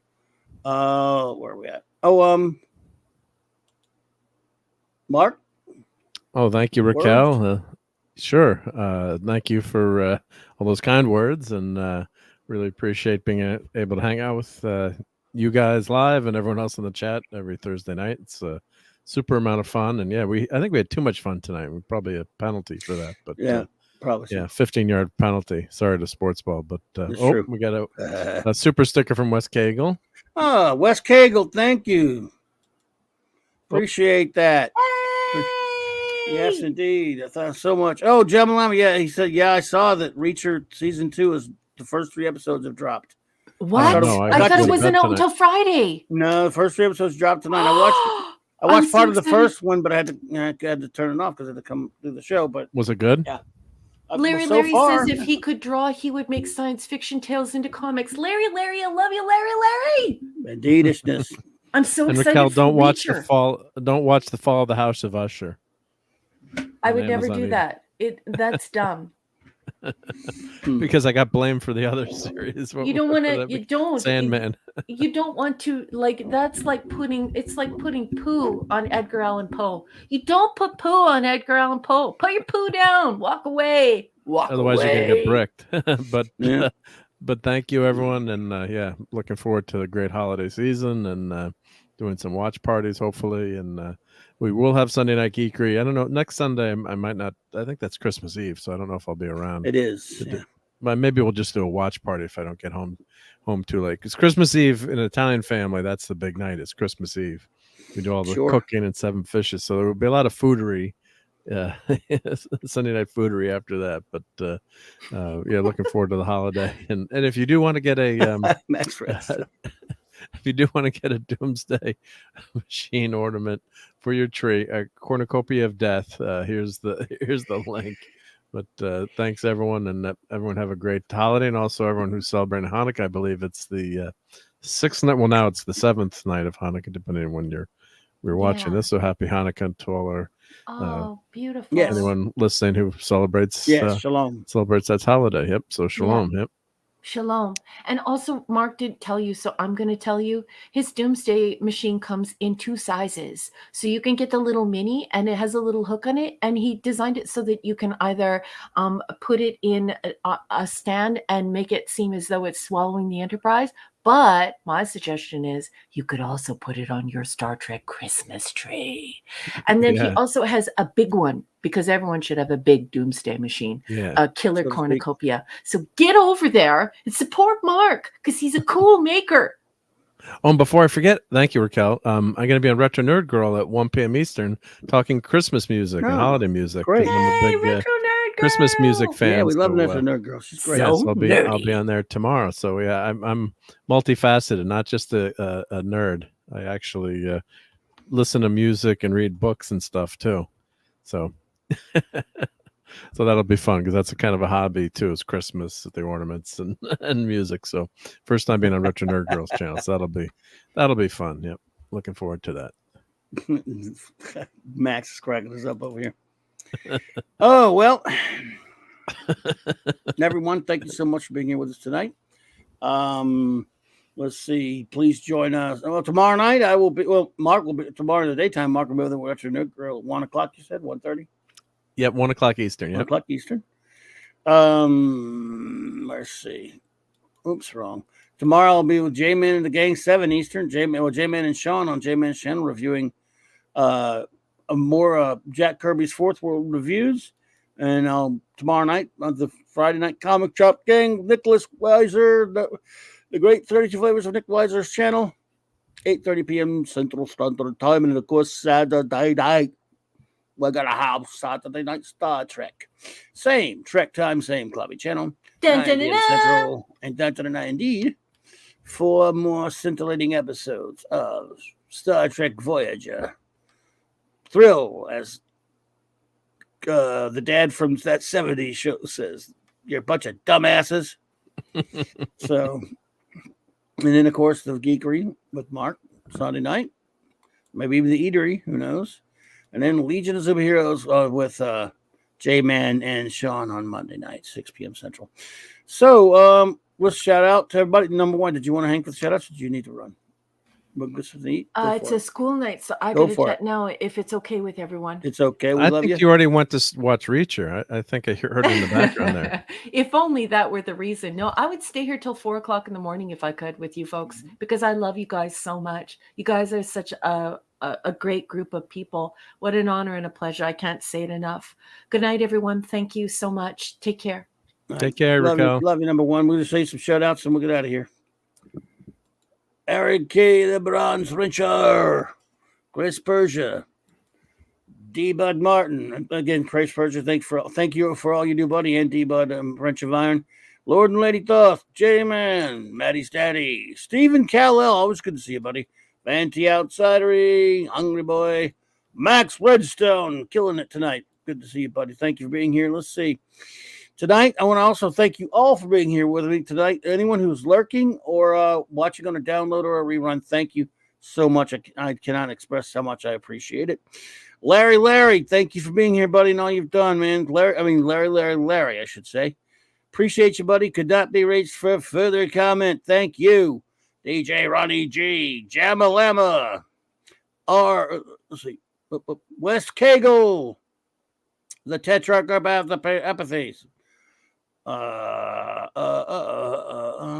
There are more. Don't worry. I'm gonna get to y'all. Done, Ranger Power. No bother. Apollome's Minion and the Pepperoni. Matthew Pounder. Dave C. Hang on, everybody. There's more. Oliver Belamonte Sanley. Don't worry, there's still more. Plenty more. I just got to get to them. A lot of people here today. A lot of people. Yeah, and it great. takes a while to get to all of them, though. Yeah, you're right. Absolutely. I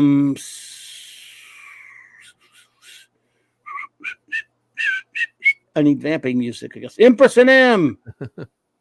Rob Altus. Demonic Rebellion. Let's see. There are plenty more. Don't get me wrong, folks. I just got to get to them yet. It takes a while to scroll up to see everybody. Scrolling. Keep them doggies scrolling. Brogu from my old hometown. Joe Dog. What up, Kemasabes? Let's see. Yeah, you're all worth it. Don't worry, you're all worth it. You get shouted out, even if you're already gone. Chances are many of them are already gone, but hey, it's all right. We care that much. Was I right in thinking that? Am I right that Captain Infinity popped in earlier? Captain Infinity was here. He time traveled in. Captain Infinity and beyond.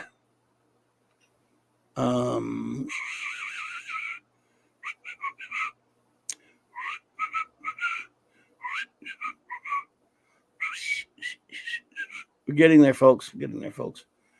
A lot of people were. I mean, it was a busy chat too. So Ravenscroft. So a lot of people, we're talking and having fun in the conversation. So it takes a while to get to somebody that haven't covered yet. Zathras, Princess Fiona. I hope you're feeling better, Princess Fiona, if you're still with us. Michael Beacom was here. I remember that distinctly.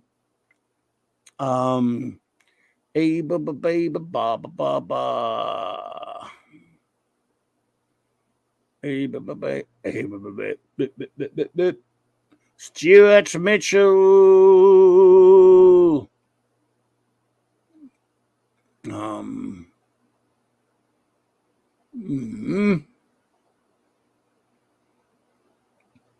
Okay, now we're getting to that point where did I get everybody? Claude Salling was here, though. Claude was there, yeah. Don't jump the gun, baby. You never know. Now I'm getting closer. I'm getting confident that I may have gotten everybody, but you know how that goes. It's an old story. See, there was Captain Infinity. I knew he was here at some point. Canadian Spider-Man. Yeah, that's right. Yeah. Does whatever the Canadian Spider can. Adrian James.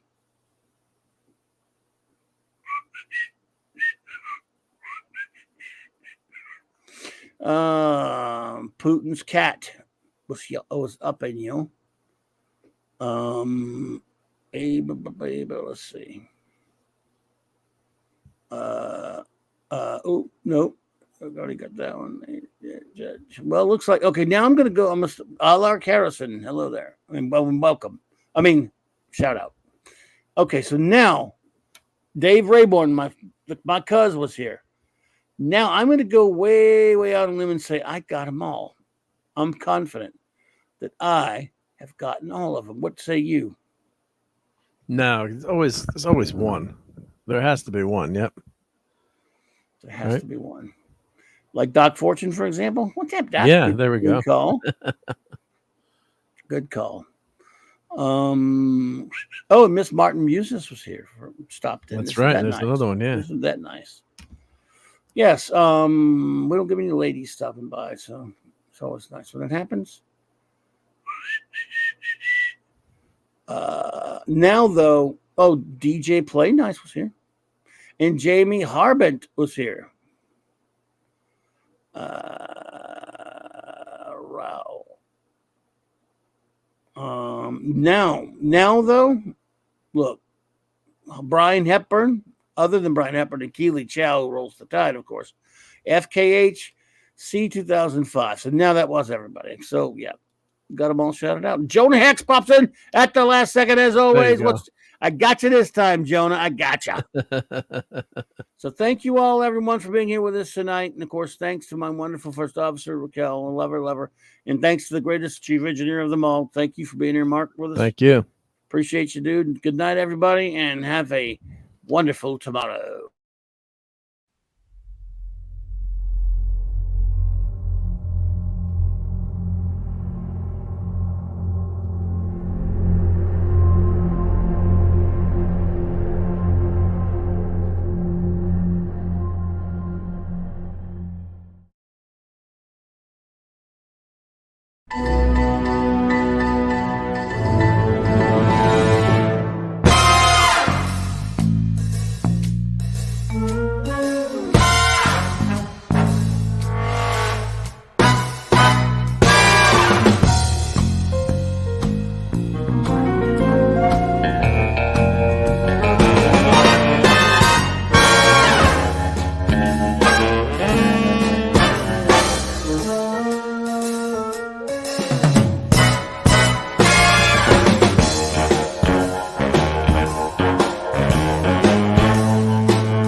Groovy.